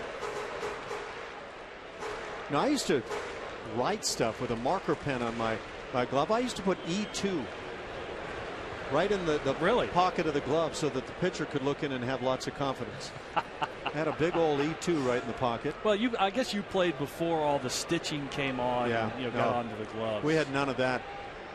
You were lucky to find a Sharpie. Actually, back then, was it Marks a lot? Don't say back then when you preface things with me.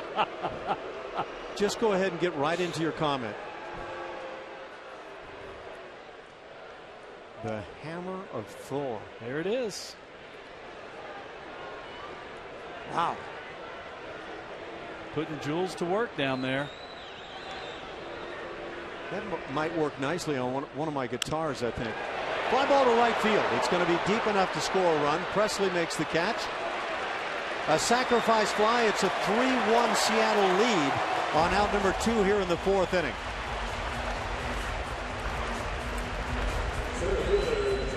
Blomquist getting high fives on the bench for doing his job. Got a runner on third, less than 2 outs. Gets the fly ball to right field to get the runner in.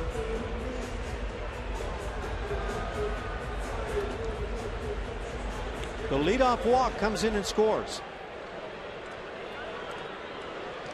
I think we all have the impression that about 90% of walks score. Not quite true, but they sure do hurt when they come in. Yeah, they do, and you can see that that little mental error by L.J. Hose coming into play. Key in the inning. Letting him advance to third base on that base hit. Now, if the guy makes it when you charge from the outfield, so be it. But if he goes because you laid back, then you got a problem. Off the glove of Owens with play from short, not in time. And with an infield single, James Jones has a 13-game hitting streak.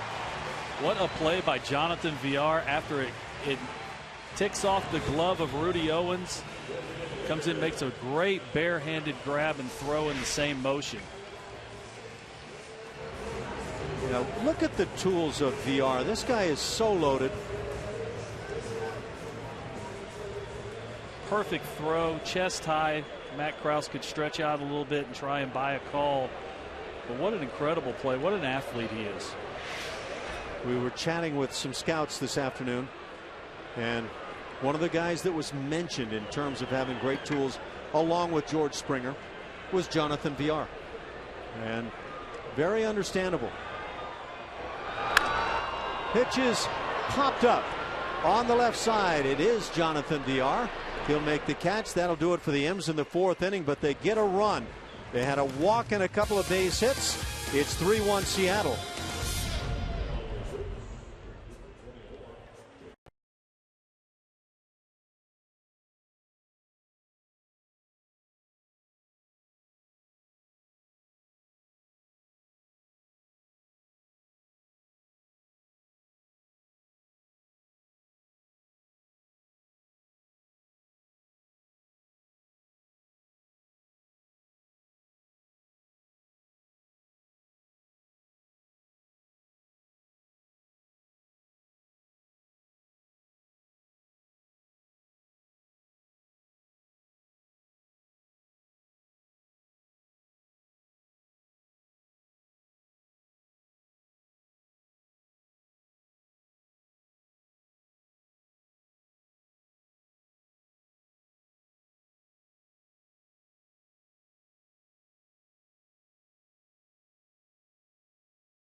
The 2014 Civil Rights game on Friday, May 30th at 7:10 p.m. against the Orioles.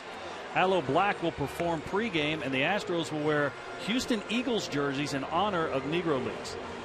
Get your tickets at 1-877-9-ASTROS or Astros.com.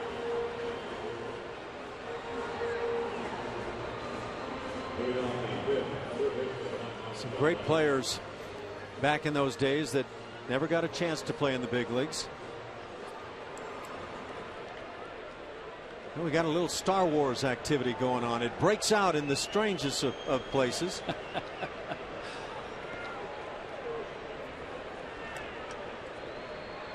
You a big Star Wars fan?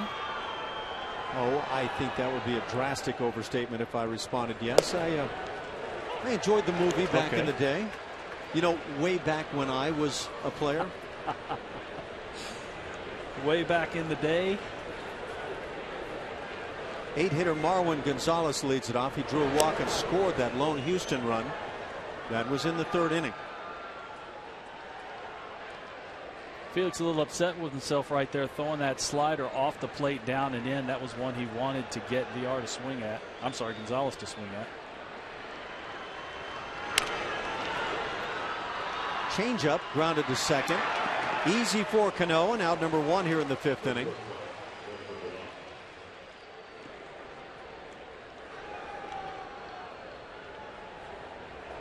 That'll bring up the 9-hitter Jonathan Villar. Well, there's another guy, Robinson Cano. We talk about Altuve and his passion for the game. I would say that Cano plays in a more laid-back fashion, but he still has that ready smile so much of the time. He does, and it's one of the problems that a lot of Yankee fans have with Robinson Cano, that sometimes he doesn't run the fastest to first base. He's got the very cool arm flip. He doesn't move his feet a whole lot at second, even though he's an outstanding second baseman. But I'll tell you one thing he does do, Alan. He plays every single day. And he plays pretty well. Lifetime .309 hitter. 206 career home runs. Now the home runs are way off this year, and I don't know if they'll completely rebound now playing in Seattle versus playing at Yankee Stadium. But this guy can swing the stick. He can definitely swing the stick. I think the home run numbers are going to go down for him compared to previous years.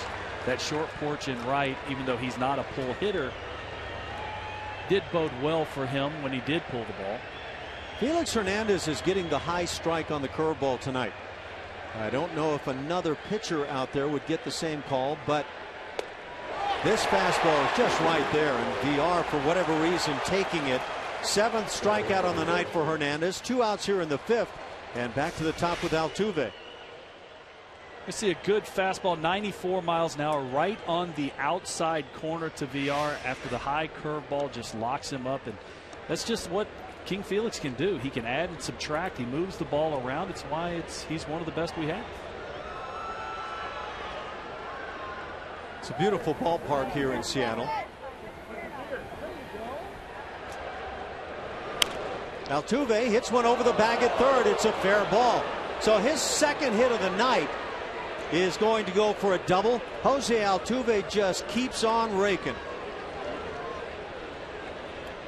Yet again, Jose Altuve swinging at the first pitch, hitting it just inside the third base bag for an easy stand-up double. Double number 16 for Altuve. 2 for 3 on his night. We talked about it in the pregame. Altuve has really hit well against Felix Hernandez. Nothing changing here this evening. Dexter Fowler now at the plate. Altuve in scoring position. A base hit can make this a 1-run game once again. Fowler has singled. Got an infield base hit in the first inning and then struck out looking in the third.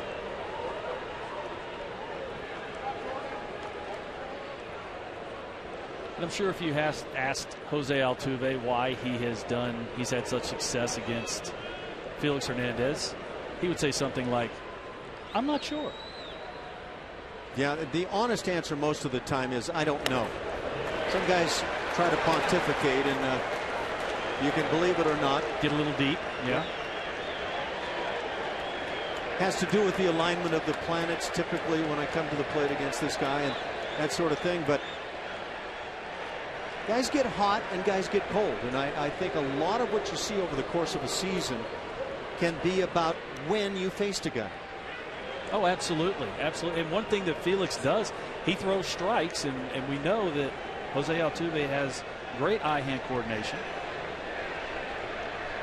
So when he does get a ball in the zone, he has a remarkable ability to put the good part of the bat on the ball. And quite frankly, Altuve has been a very hot hitter. It's been a great month of May.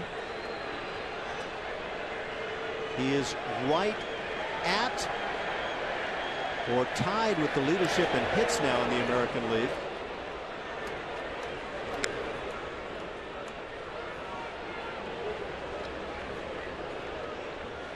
Took an 0 for 4 in that final game against the Angels. Jared Weaver threw a 2-hitter. Yeah, a lot of people went 0 for that day. But Altuve right back at it here in the series. Had 2 hits last night, 2 tonight. 65 on his season. We are in game 49. We get those runs scored numbers up right here. Great job by Zunino right there. That was the hard changeup by Felix Hernandez that actually bounces in front of the plate. See Mike Zunino right here really get squared, get the knees down, the chest tilted out over the plate to keep that ball in front of him. Youngster in his first full year in the big leagues and does a very nice job.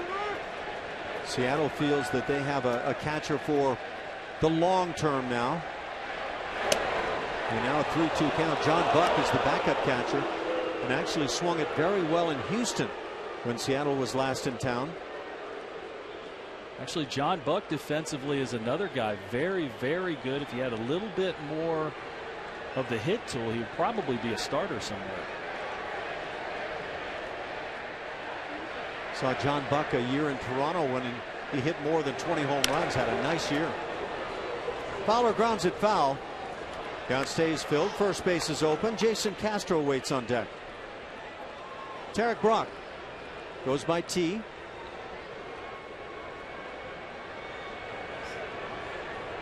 Did he make that play right there?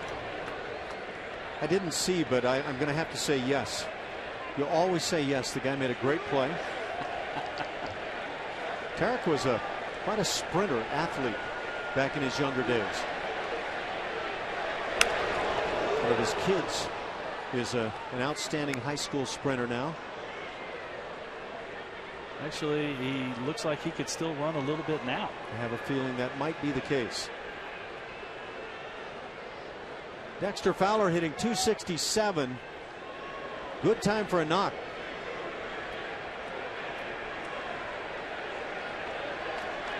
We're in the fifth inning. The roof open here in Seattle. Got him looking outside corner. Fowler didn't like it, but that's 2 strikeouts in the inning, 8 on the night for Felix Hernandez. It's 3-1 Seattle.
Bottom of the fifth here in Seattle. It's 3-1 Mariners over the Astros. Astros, Dynamo, Rockets, and more. We have all your sports news covered. Check out Sportsnet Central every night at 6:10 and midnight on Comcast Sportsnet. Rudy Owens is very new to us as we get to know him over the night. But Lloyd McClendon, Seattle skipper over there, actually was in the Pirates organization, a skipper for the Pittsburgh Pirates back in the day when Rudy was drafted by the Pittsburgh Pirates. So McClendon actually knows people who know of Rudy. He knew of Rudy, but had some information on him already. And we were talking about the Hammer of Thor earlier. Okay, here's the story, guys. When he was playing winter ball in the Dominican Republic, he went to go see Thor. And when he went to the theater, there were people in the Dominican Republic that thought he was Thor. And they were asking for autographs. They got pictures with him. He kind of played along with it for a while, and it became kind of a joke, and he's brought it back with him. There you go. I can see the likeness. Nicely done, Julia. So we'll just go ahead and call him Chris Hemsworth. There you go. That's a good story. Yeah. It's a good likeness, too. Is that your doppelganger? Pitch is popped up by Robinson Cano, shallow in left field. VR backing, and now called off by Hose. Out number 1 here in the 5th.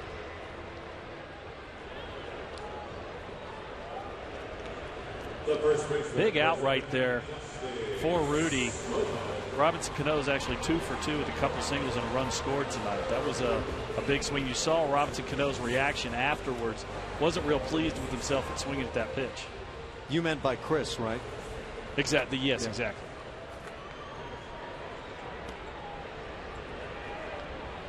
Yeah, I think that's going to make it easy for Julia to ask more questions. Chris, how do you feel about such and such? Justin Smoke at the plate. It's a changeup for a strike. Haven't seen much of that.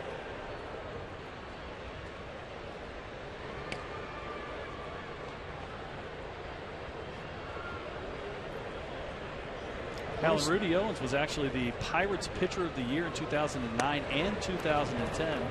There's minor league pitcher of the year, yeah. Before the arm injury.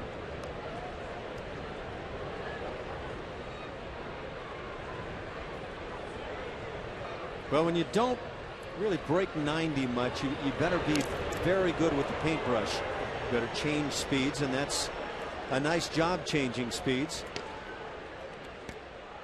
He tried that changeup a few times early. It wasn't really there, but he's starting to feature it more here later in the game, and looks like it could be a big pitch for him. Might be that pitch that he's striking all those hitters out in Oklahoma City. Has just 1 strikeout tonight. After a couple of changeups, tries to come back heat on the inside edge. Heat in quotations, that is at 88 miles an hour. It's a relative term. Yep. He throws that ball just as hard as everyone else. It just doesn't kind of come out at the same velocity. Curveball grounded left side. Right there is VR. And the second out here in the 5th. VR is blessed with such a good, strong throwing arm.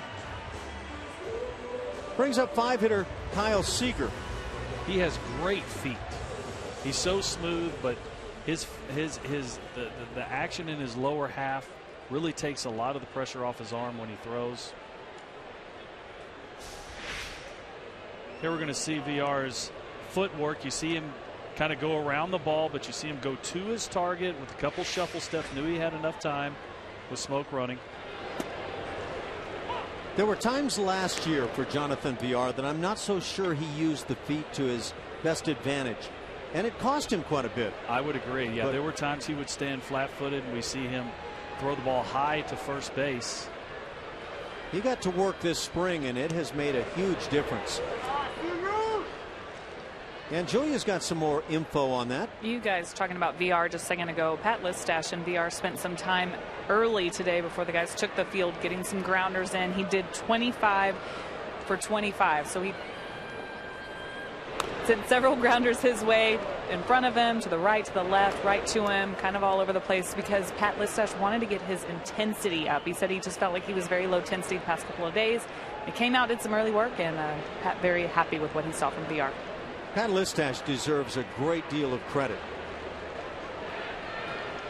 We were talking about Cesar Torres and the fact that he was in spring training, and he's a guy that was really getting in there and helping with VR.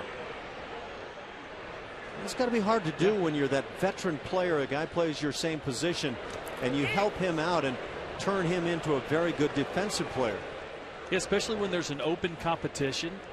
Cesar wasn't on the team yet. VR, they were going back and forth. But we see that a lot in baseball, where the veterans really take a leadership role to help the young guys, the younger players.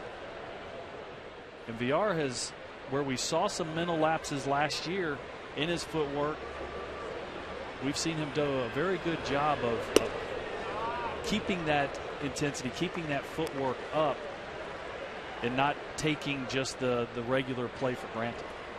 VR last year, in just 57 games started, he played in 58 games overall, but made 16 errors in that span. And that's not the kind of pace you want to go on, and he's so much better this year. And a lot of those were throwing errors. Yeah. Hit by pitch is Kyle Seager on a changeup that simply gets away up and in. So a lot of firsts on the night for Rudy Owens.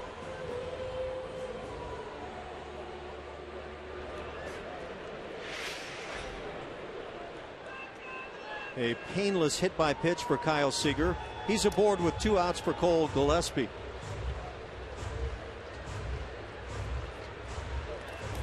How many pitchers wear a mouth guard?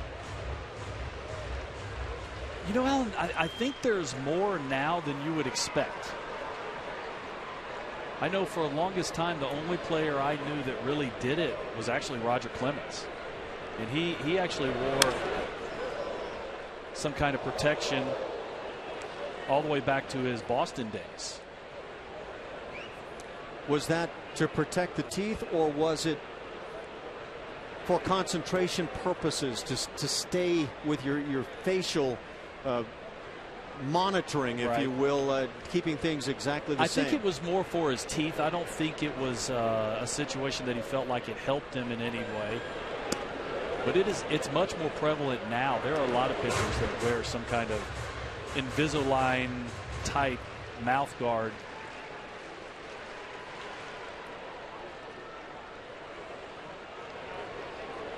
Well, not quite to the level that Colin McHugh came up with a month ago here in Seattle, but Rudy Owens has been quite good.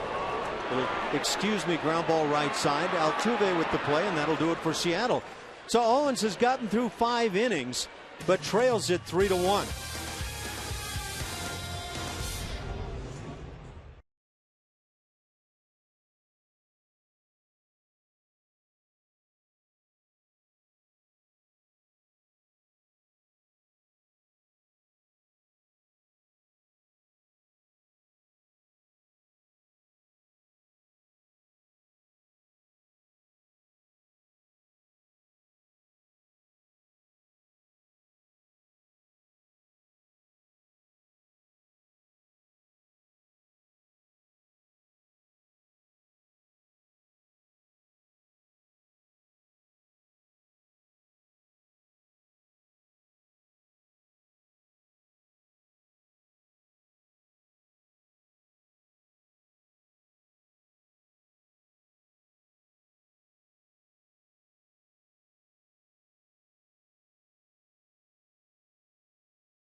Baseball is brought to you by AT&T Uverse TV. Check availability at 1-800-PICK-ATT. Rethink possible. And by your local Toyota dealer. Your chance to save on a Tundra ends June 2nd. Hurry to buyatoyota.com. Beautiful downtown Seattle and a gorgeous evening. That's a postcard right there. We have been treated to a couple of great nights. And a chance to watch Felix Hernandez pitch. He has been very good, allowing 4 hits, just 1 run to Houston. Here's Mariners have supplied him 3 runs on 7 hits against Rudy Owens in his major league debut. Good curveball over the top for a strike to start things here on Castro. It'll be Castro, Matt Dominguez, and Mark Krause. Jason Castro, a couple of strikeouts. And now trails in the count 0-2.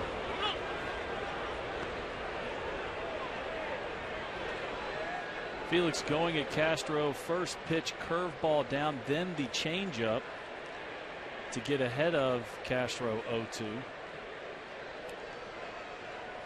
And we've been informed that the blue T-shirts down the left field line is actually the King's Court. And every time they get Felix gets 2 strikes, they all stand up. They have those K signs.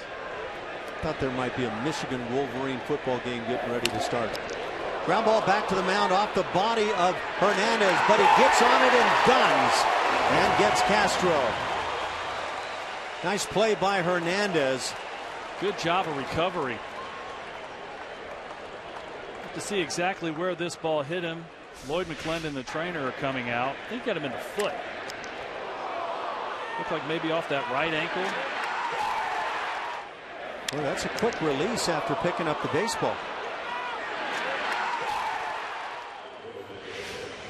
So Castro 0 for 3 on the night. That's the first out here in the 6th. Doesn't hurt at all to be a fine fielding pitcher if you're going to be one of the great ones. Matt Dominguez has flied out and struck out. Felix did a good job of picking up where that ball went. Got a little bit lucky on it falling back in front of him. Yeah, a lot of the time the ball will hit you as a pitcher and you just have no idea where it goes. And a lot of times we see the pitcher look a little bit silly. Ground ball left side. Charging nicely is Seager to make the play on the big hop. And the second out here in the inning. Sometimes we see the pitchers looking a little bit silly as they're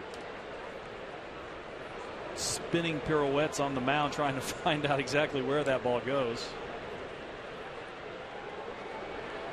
Still no activity in the Astros bullpen in left field, so that says that Rudy Owens is likely to go back out for a 6th inning.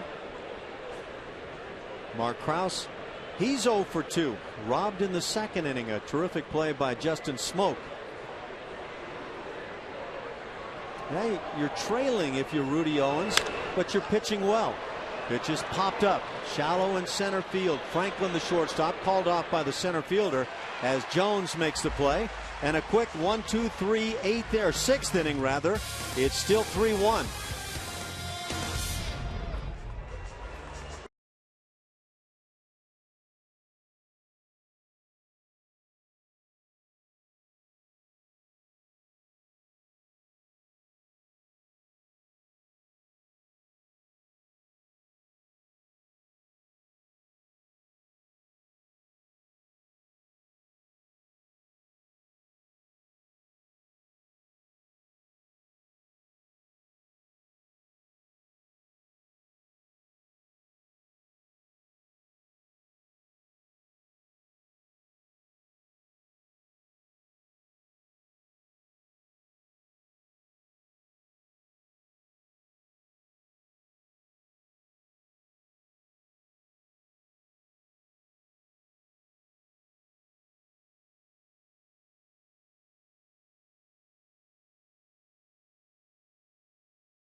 And time for Honda Dealers minor league report. And a look at a couple of guys who are on their way back. Both Asher Wojciechowski, Alex White, right-handed pitchers that have been on the DL all season long. Wojo making a rehab start, 4 innings, 5 strikeouts. He's coming back from that right lat strain. And Alex White, who hasn't pitched since 2012 September, made a rehab appearance. He'll be pitching out of the bullpen. Last night, he appeared in the game in a shutout inning. 9 pitches, 7 strikes. Thanks, Julia. Oh, I still have the floor. Oh, you do? This is Rudy Owens with an alligator that he took down. Okay, Ashley, you talked about this earlier in the game, didn't you, or do I need to explain? Go right ahead. In his bio, it says he took down an alligator. This is the one he took down. He was trying to just fish and actually caught a gator. Ground ball to the right side by Dustin Ackley, leading off here in the 6th inning. And out number 1. Carry on, Julia. And he had to reel it in because you reel in gators. It's a small guy, if you saw the picture there. But they tied his mouth up with a T-shirt. It was him and a couple other guys. And posed with it. No harm done. Gator's fine. You know, I had this image of a 9-footer, about 1,200 pounds. Right, because Thor would have had a 9-footer. Exactly, right? exactly. And the hammer would have been out and the whole thing. But, you know, it's not like I would go in there and grab that guy either. So pretty darn impressive. Is there anything we don't know about Rudy Owens? I think you figured it all out. If there's anything else, please let us know. The legend keeps growing. Julia Morales digging and digging hard down there for us. Mike Zunino at the plate. Hits it in the air to right center field. Long run, Presley. He won't get there. It's off the wall on a bounce. And a stand-up double by Zunino. His second hit on the night. He's 2 for 3. 1 out, 2 bagger. And now let's see what we've got. There's a question mark. The skip. Lloyd McClendon is going to come out. Couldn't tell out there in right center if that hit the wall first, but apparently it did. That ball, it hit very high up on the wall. We're going to see the replay right here. Yeah, that is a double hit right off the top of the pad. One more scoop of Wheaties this morning. That's probably a homer. Yeah, it's got to go over the yellow line to be a home run. So Mike Zunino, I think, is going to wind up at second base when this is all said and done. You know, these replays have really changed the dynamic of managers coming out on the field. It's not about arguments anymore, and I'm thrilled about that. Umpire's not exactly happy with showing this replay. Actually gesturing up here to the board operator. And why not? Is the home run issue still not showable in the ballpark because you can show bang bang plays at any base? I thought that the rules now in Major League Baseball was they could show replays on the big screen. That's what I thought. I believe that was the second base umpire, who is Tom Hallion. They're going to review this. I think, as we all saw, that this is going to wind up as a 2-bagger. This should be a quick one, Alan. I am really surprised that Lloyd McClendon challenged this one. And maybe what McClendon is doing is, with us being in the 6th inning, he will, at the end of this inning, be done with his challenges. You go to the 7th inning, it's the umpire's challenges. And so why not go ahead and throw one out there? We'll take one more look at this ball off the wall. It's going to be a double. Umpire just made the call. This ball bounces right off the top of the pad. Bounces back to Presley. And we actually had a review here that didn't take 2-3 minutes.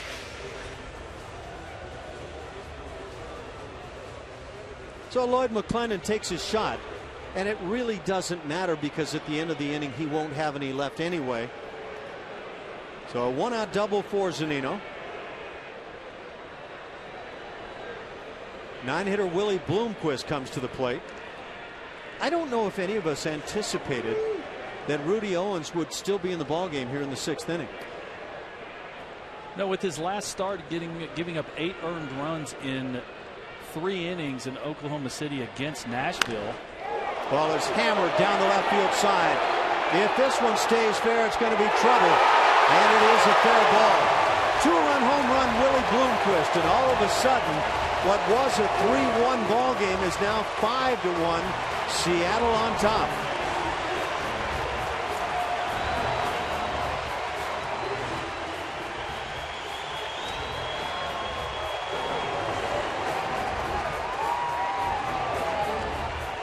A big swing by a couple of the guys at the bottom of the order for the Mariners. A 1-out double by Zunino that missed by a couple of inches of going out. And now the home run by Bloomquist, his 3rd of the year. Make that 1st of the year, just 3rd RBI. 3rd and 4th. Before that swing, the Astros did have some action in the bullpen. Darren Downs is up. Pitch is fouled at the plate. James Jones. That was a bunt attempt. Not exactly sure why he called that foul. Maybe double tap with the bat. And Darren Downs just starting to get loose. Yeah, on the home runs, a manager actually cannot challenge that call. There's another bunt on the right side, and the play made it first. Done nicely, taking his time, Rudy Owens. Ash, that was Willie Bloomquist's first home run since August 8th, 2011. 626 at-bats in between home runs. Not exactly Dwayne Kuiper, but a pretty lengthy time. Kuip's going to be all over me about that. Well, he hit it in the perfect spot. He hit it about 335, 340 feet, but right down the left field line. Where it's 331 listed at the foul pole. Stephen Romero, 0 for 3 on the night, stands in. He's the DH tonight. And yeah, teammates are always so supportive when you finally hit one. It's always patting you on the back, not saying anything anything bad to you about those things. We knew you could do it. We saw you hit one in batting practice last year. Some kind and loving comments. Pitch is fouled off. It's 1-2 now.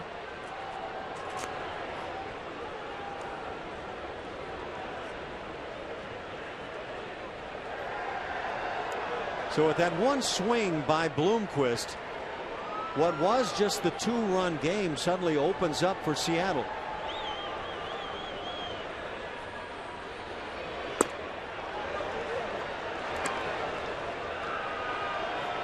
If you're Rudy Owens and you wind up pitching 6 innings tonight and the line score says you gave up 5 earned runs, 9 hits, everything you've seen, you feel good about the way things went?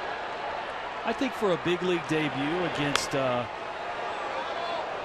lineup that actually has some pretty good pop in it, I think you feel good. I mean, you want to obviously pitch better than this, or get better numbers than this, but I think other than these 2 swings right here in this inning, he's actually done a pretty good job of holding this Seattle Mariners team down. Yeah, overall it feels like he's actually pitched fairly well. Now 3-2. Joey was talking about some of the minor league guys and how they did yesterday at AAA Oklahoma City. David Martinez, who came up and pitched for the Astros last year, 6 shutout innings of 3-hit ball today. Fastball just inside, so a 2-out walk. Second walk issued by Owens on the night, and that's going to do it for the left-hander. Bo Porter coming out. Darren Downs has been loosening, and he will be summoned from that bullpen in left field.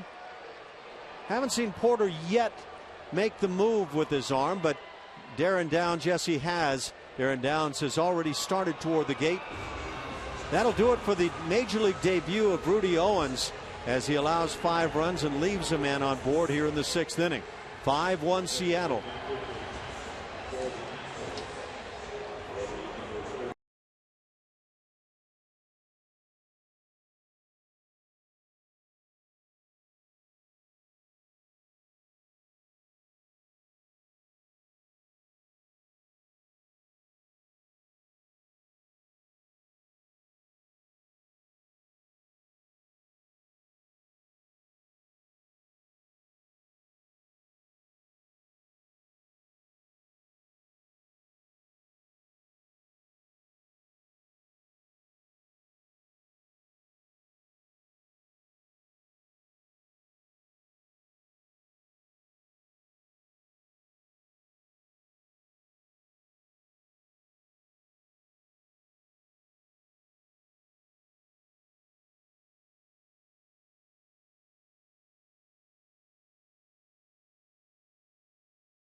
Of course, Seattle with that 2-run home run by Willie Bloomquist makes it the 5-1 game, and Rudy Owens gets some congratulations from the teammates.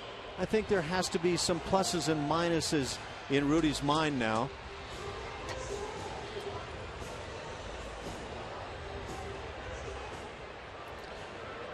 It's hard to go back to the dugout.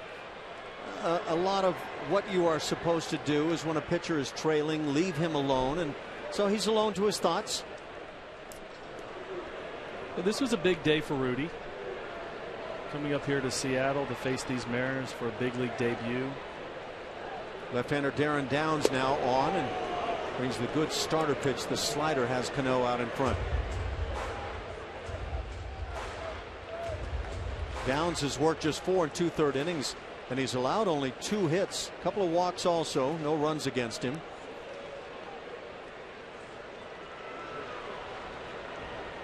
Downs came up a couple of years ago with Detroit. Right out in front, 0-2 on Cano. Downs can be very tough on left-handers with that good fastball we see right there and that sweeping breaking ball.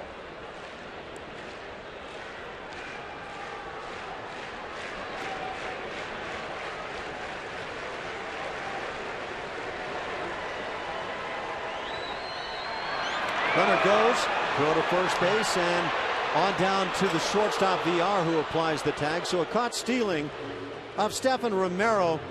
It goes 1-3-6. That'll do it for the Mariners in the 6th inning. 2 runs on the dinger by Bloomquist.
And more. Just tweet at CSN Houston, hashtag CSN Baseball Sweeps, and you could win Houston Astros prizes now through May 31st from CSN. And we're still talking Twitter. We asked you a question earlier. How do you explain the Astros' success versus King Felix earlier this year? And this is my absolute favorite. Only explanation, hashtag Astros, the King Slayers. What is this picture? It just fits into the theme of the night, doesn't it, Ash? That's beautiful. Yeah. Some superhero action there. Did the guys actually pose for that? Yeah, right. How do you do all that cool stuff? Julia, I see you doing it all the time. Oh, we're still working on Twitter with you. I know. I can't get enough of that Twitter talk from you, Julia. Nice going. Alex Presley leads it off here in the 7th inning. 1 for 2 on the night. The Astros with just 4 hits against Felix Hernandez. Jose Altuve has a pair of those hits.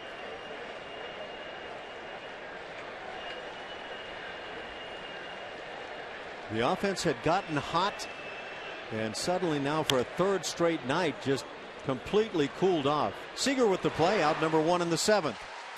Time now for the AT&T Rewind. We're going to take a little look at Felix Hernandez right now. He has really going well. You're going to see a lot of good fastballs. There's the good breaking ball. He really has it all going right now. You can see him. He's got a little hop in his step. His pitch tonight with a little bit different vigor. He has knows that these Astros have beat him up a little bit, beat him in the past, and he's got a little bit of an attitude about him tonight, Alan. And he finds the outside corner with that slider to start things on Hose.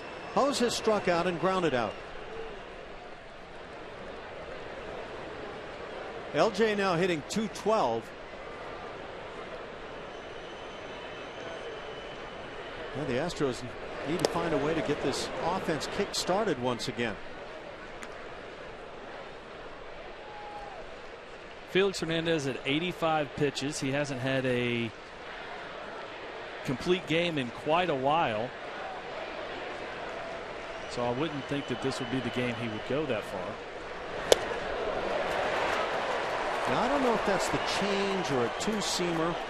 And we've seen the change in the past, right about 89, 90 miles an hour. So very well could be that pitch. I would guess with the depth on this pitch that is probably the changeup. And he goes right back to it. You could see in the glove that he had the ball deep in the entire hand. Yeah, it's not a classic changeup. He doesn't have that big speed differential off of the fastball, but just with his arm action and that great movement he gets, he just makes it work.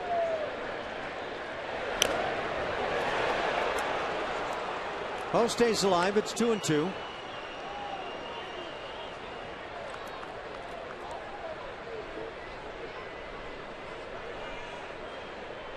When the Astros have won this year, and this probably isn't all that unusual for most clubs, they've hit .264 as a club. When they've lost, they've hit .212. So a huge difference there. And you can find that same kind of enormous variance on the pitching side as well, wins and losses.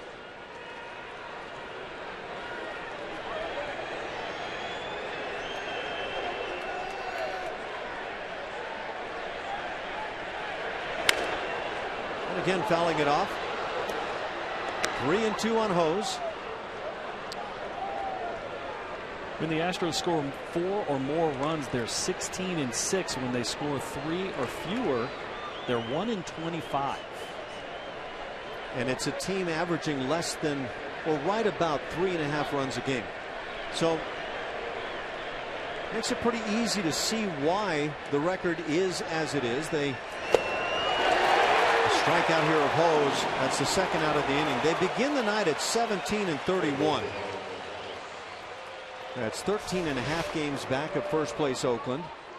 Well, that fastball just blown by. 9 strikeouts now for Hernandez.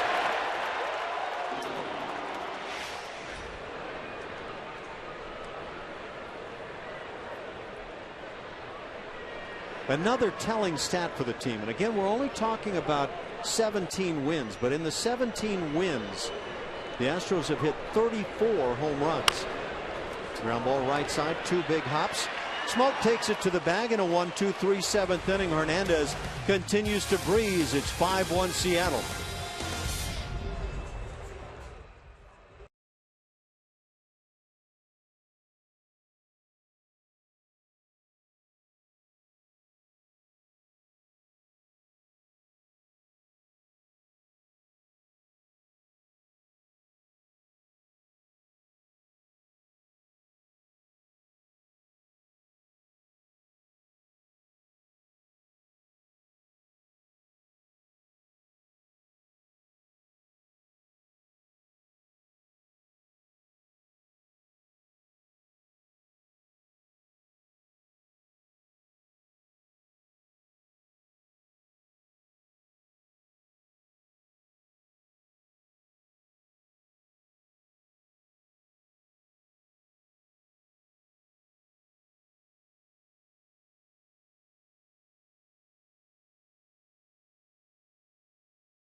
fan photo of the game.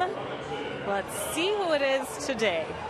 Jeff Blogwell tweeting us on a picture of a future Houston Astro there. Prospect Jonathan Singleton. Good stuff. Remember to tweet us your photos at or hashtag CSNHFanPhoto, so it'll be shown in an upcoming broadcast brought to you by AT&T. Ash? Yeah, Julian, we can follow up on John Singleton. He was 3 for 5 in today's game, now hitting .278 at Oklahoma City. Robbie Grossman also had 3 hits and 5 at-bats, and Robbie is up over the 300 mark at .305 on the season. Also picking up 3 hits, center fielder Adrian Chambers. He has been really good, and he's at .333. So some guys had some days today. There were 2 hit performances as well by 4 of the players. First pitch in the inning from Darren Downs. Skied into shallow right field. Presley comes on. He'll make the catch in 1 pitch, 1 out.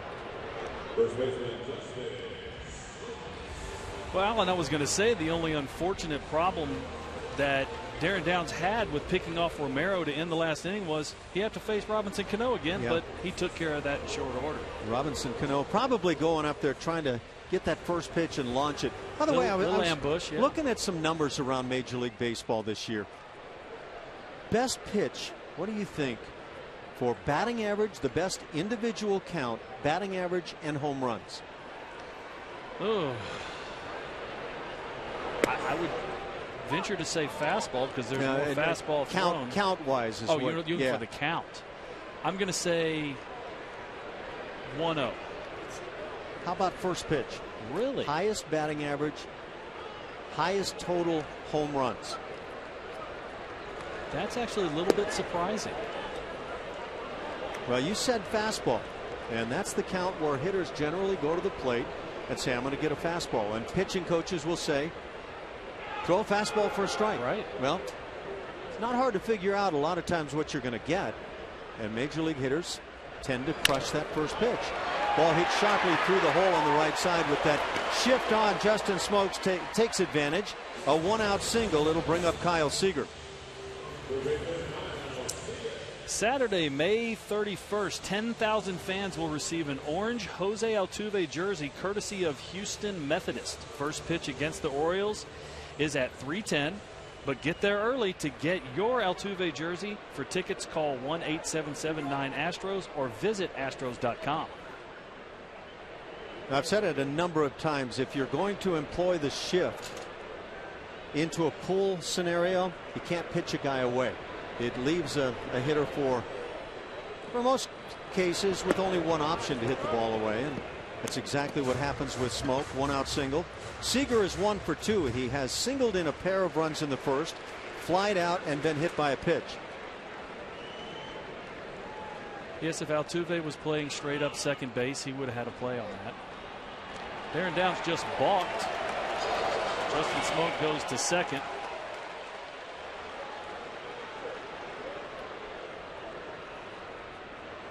No, Downs can only stand behind the mound and try to regroup. Smoke at second base, 1 out for Seager.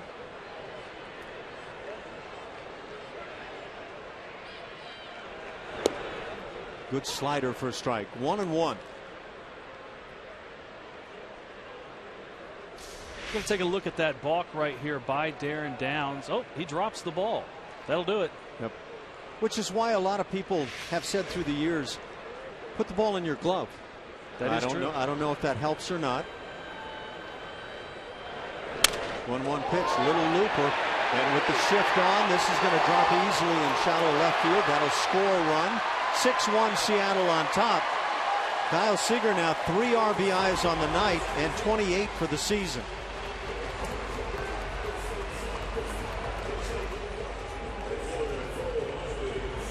Hit this ball right off the end of the bat, but still got the ball into the outfield.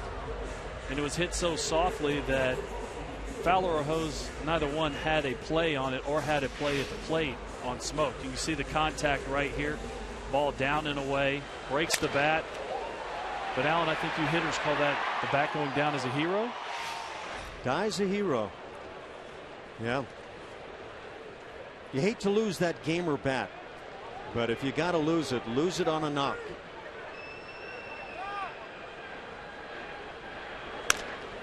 Ground ball to third. Gonzalez, Altuve, and Krause, and they get the double play. First on the night. That'll do it for Seattle, but they tack on another run and lead here 6-1.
On Comcast Sportsnet.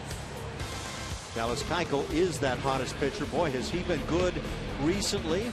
Dallas, last time out, it was Dallas versus LA in Anaheim. Yes, and he was outstanding, featuring all the pitches, only giving up just the 2 runs on 5 hits, and those 2 runs came in the 9th inning. Was 1 out away from back-to-back shutouts, and was just in complete command all night. Threw 128 pitches, but other than the 9th inning, there were no, what pitchers like to call now, stressful pitches. Yeah, and he handles that defensive spot on the mound well, too. Yes, he does. He'll start the double play very well, but he's had hitters off balance so well. First pitch of the inning, hit in the air, left center field, very easy for Jones. 1 out quickly here in the 8th inning. Felix Hernandez has simply been in command. Chad Qualls now gets loose in that Astros pen and left. And through 7 1/3 innings now, he's thrown 94 pitches, just the 1 run on 4 hits. He's walked 1, struck out 9. And maybe even more importantly, he's had good defense behind him too. He got one very big play back in the 2nd inning. Big in the sense that you don't know how an inning might set up. Leadoff man was Mark Krause, hit one up the first base line, likely a double down the line, but great diving play by Smoke at first. And then it's just been steady work the rest of the way. Jose Altuve 2 for 3 on his night. Just keeps slamming along. Had a 12-game hitting streak snapped a couple of nights ago, but he's back at it. Back-to-back 2-hit games here.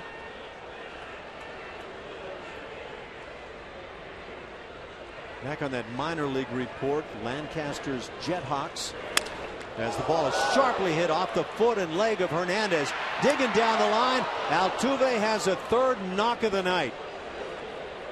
I mean, he is swinging the bat, and he's also running so well this season. He is. This ball hits right off Felix Hernandez. I believe it was his right calf.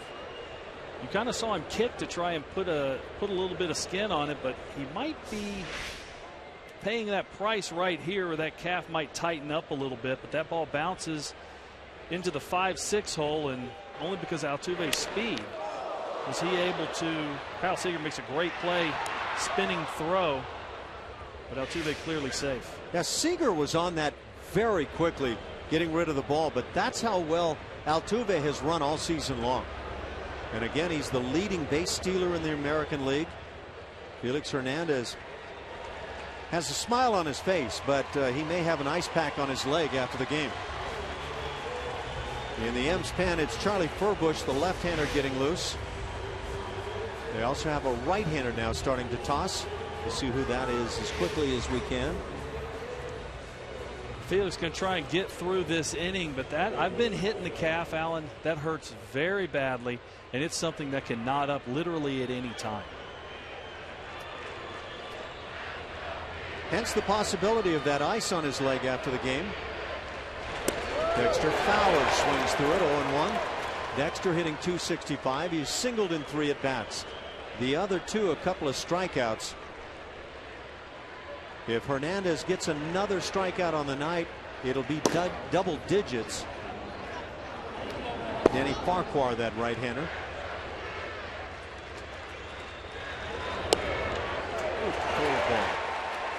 0-2 the count.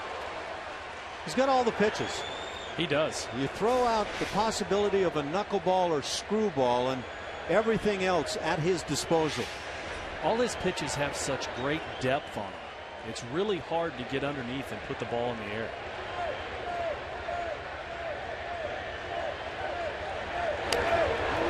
Fowler just gets a piece. And a good example of that, he has not allowed a home run in his last 34 innings going into tonight. Only a couple of innings has he gone over 15 pitches per inning. One of those by simply one toss. That the 5th inning. 21 pitches in the 3rd. But he has minimized the damage in terms of needing a lot of pitches. He will deliver his 101st on the game. Dives that changeup down and away. Good job by Dexter Fowler laying off that changeup. Of course, the Kings court down the left field line, not happy with him laying off that changeup.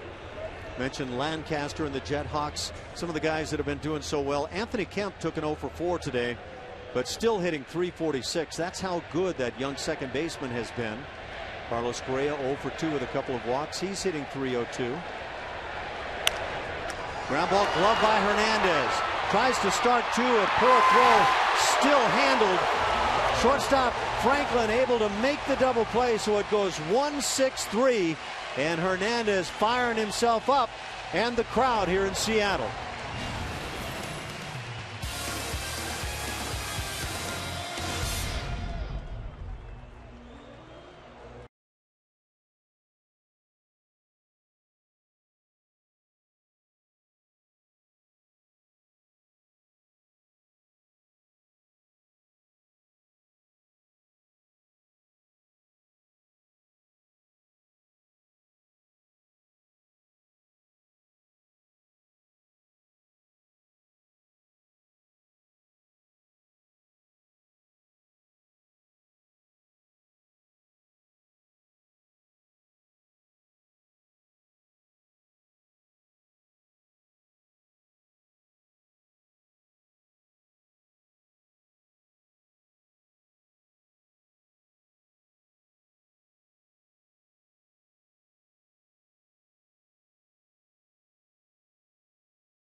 Astros. We go to the bottom of the 8th. Every Thursday home game at Minute Maid Park this season is Dollar Dog Thursday, and the next chance to feast on some Dollar Dogs is Thursday, May 29th against the Orioles. For tickets, call 1-877-9-ASTROS or visit astros.com. Hey, tomorrow, guys up there, I'm talking to you. Remember to turn back the clock to 1979. The teams will be wearing these uniforms. Check those out, the rainbows. I love it. Those pants. Dallas Keuchel extremely Alan Ashby excited. still has that pair of pants hanging in his closet. I wear them on Sundays. Yeah, Julia, you got to look there. You see the number on the pant leg of the Astros uniform. That was what I thought was really cool. I thought it set the uniform apart as if it needed some setting apart, but that was very cool. And you got to love the elastic waistbands. You see no belt right there. We didn't need belts in those days. That's right. We kept ourselves in shape. I was on the Julia Morales workout program in those days. So Chad Qualls comes on. He has not worked in 6 days, so with save opportunities limited here, Chad Qualls will work the 8th inning. Astros trailing at 6-1. Qualls last pitched against the White Sox. Just an inning of scoreless baseball back on the recent homestand. Chad Qualls featuring a mid-90s, low to mid-90s heavy sinker slider. Everything's going down when he's on top of his game.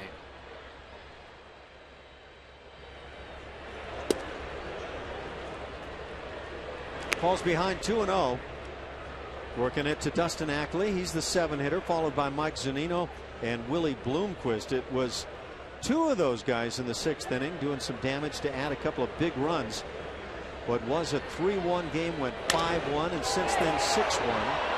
Fly ball to left field on the 2-0. Out number 1 here in the 8th. Other games around the big leagues. The White Sox have defeated the Yankees in Chicago 6-5, the final there.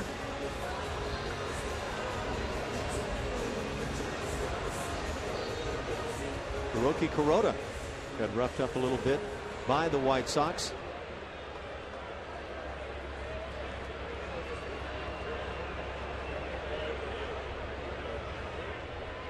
Derek Jeter, a couple of hits, hitting .268 for New York. Breaking ball, good high down the left field side, back at the track, at the wall. Hose is there to make the play. Good play finding the wall. Just getting under it. Mike Zunino, second out of the inning.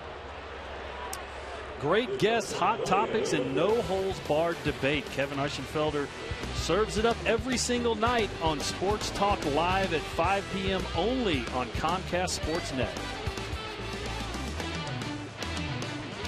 So 2 outs for Qualls here in the 8th. Willie Bloomquist, the slugger, comes to the plate. Slammed his first home run of the year in the 6th inning.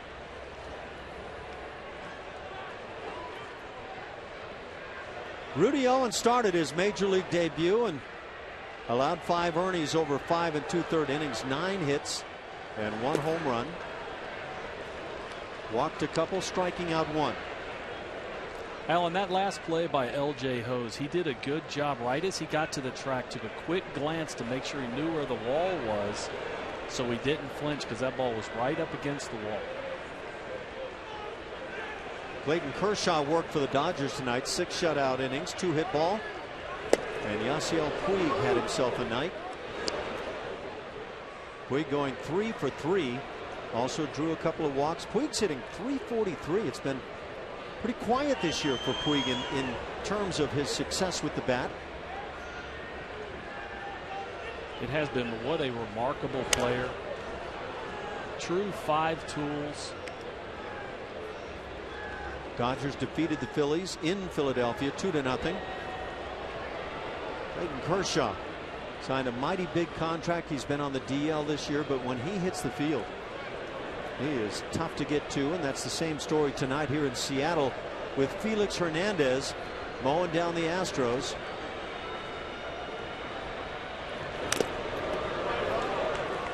One and 2 the count.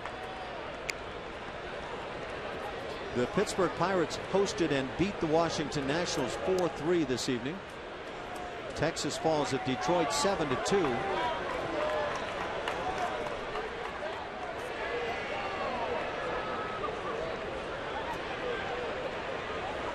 Three hits for Ian Kinsler. That kind of rubs salt in the wound for the Texas Rangers. Kinsler hitting .326.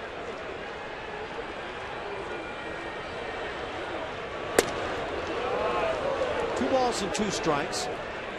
Got .326 for Kinsler. Matches him with teammate Miguel Cabrera.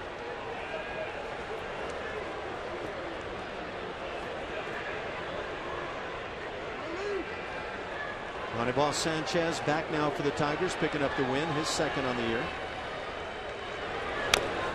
And the slider fouled off. 2-2 the count.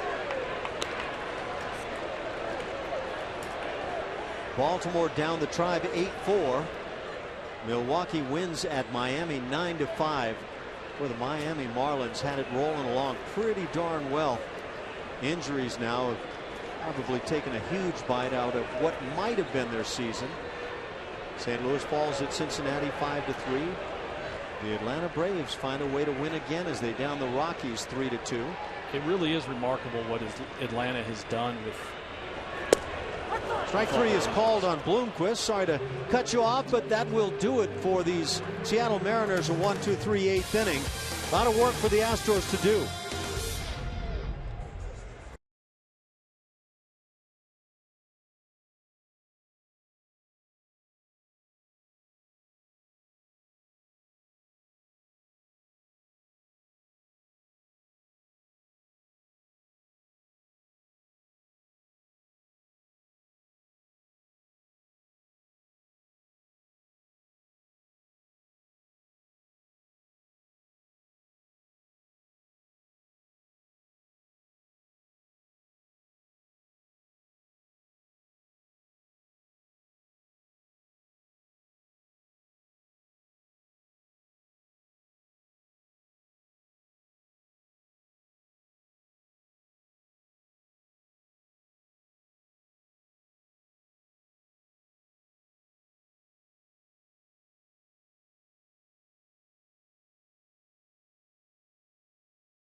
AT&T, mobilizing your world.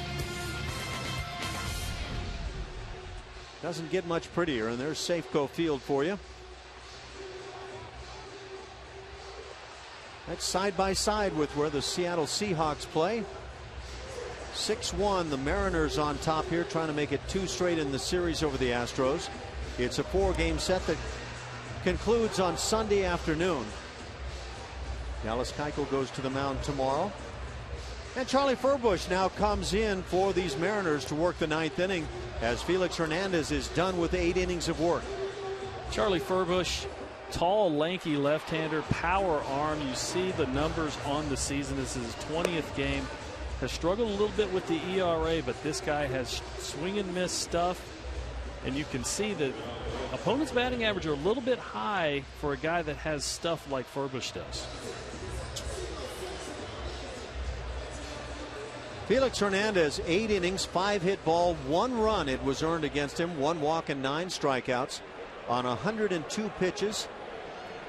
Hernandez sees the ERA dip to 2.75. So the Astros now, with Castro, Dominguez, and Kraus due up here in the 9th inning, have some work to do.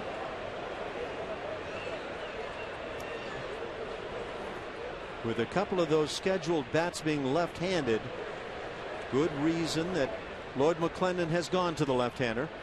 We'll likely see a pinch hitter for Kraus.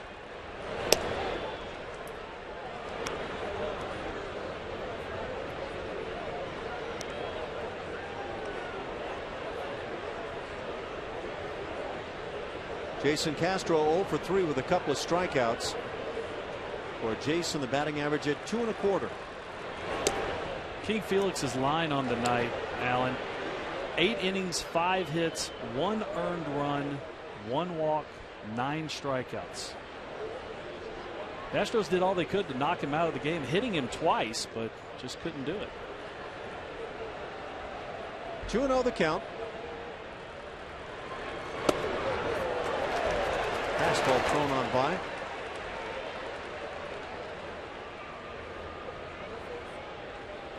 Furbush last pitch 3 days ago. just a third of an inning, as you'll see with a lot of left-handers.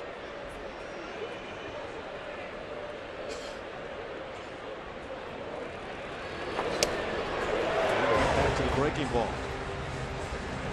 2-2 the count. I would imagine if you're Jason Castro, a 2-1 count, 6-1 lead in the 9th inning, you're kind of tossing away the breaking ball, just guessing for a fastball.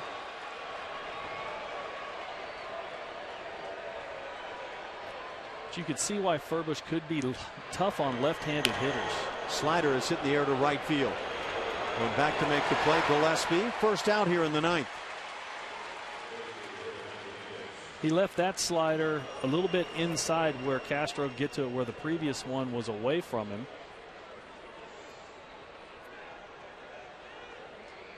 9:10 game time tomorrow night. Dallas Keuchel against Brandon Maurer. And now Lloyd McClendon coming out to the mound. So apparently Furbush only out there to get one out. He gets it. Matt Dominguez will come to the plate, and it might be one of those nights where some guys in the bullpen need some work. McClendon is going to try to accommodate. One out as Furbush leaves the field. 6-1 Seattle on top. We'll be right back.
By Miller Lite.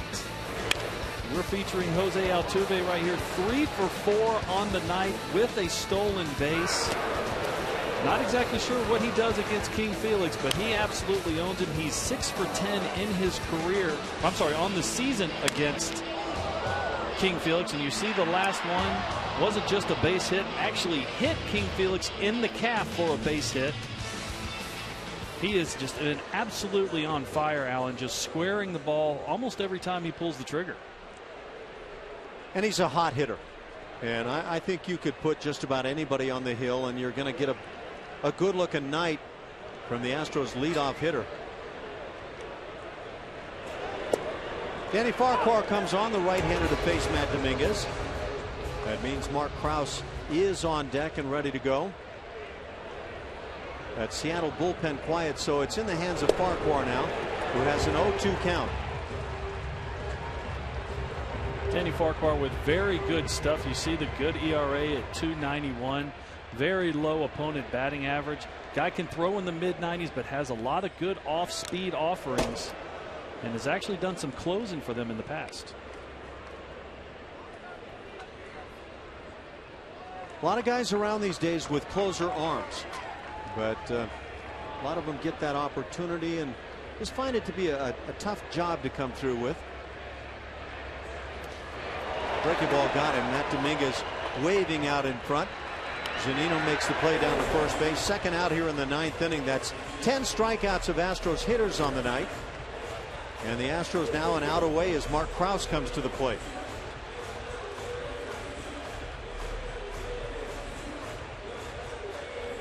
Mark Krause 0 for 3 on the night with a strikeout. was in there because he had some success against King Felix. But King Felix had an attitude tonight against this Astros club. He pitched with a little bit different anger. Farquhar finds the knees at 95. Mark Krause 0 for 3.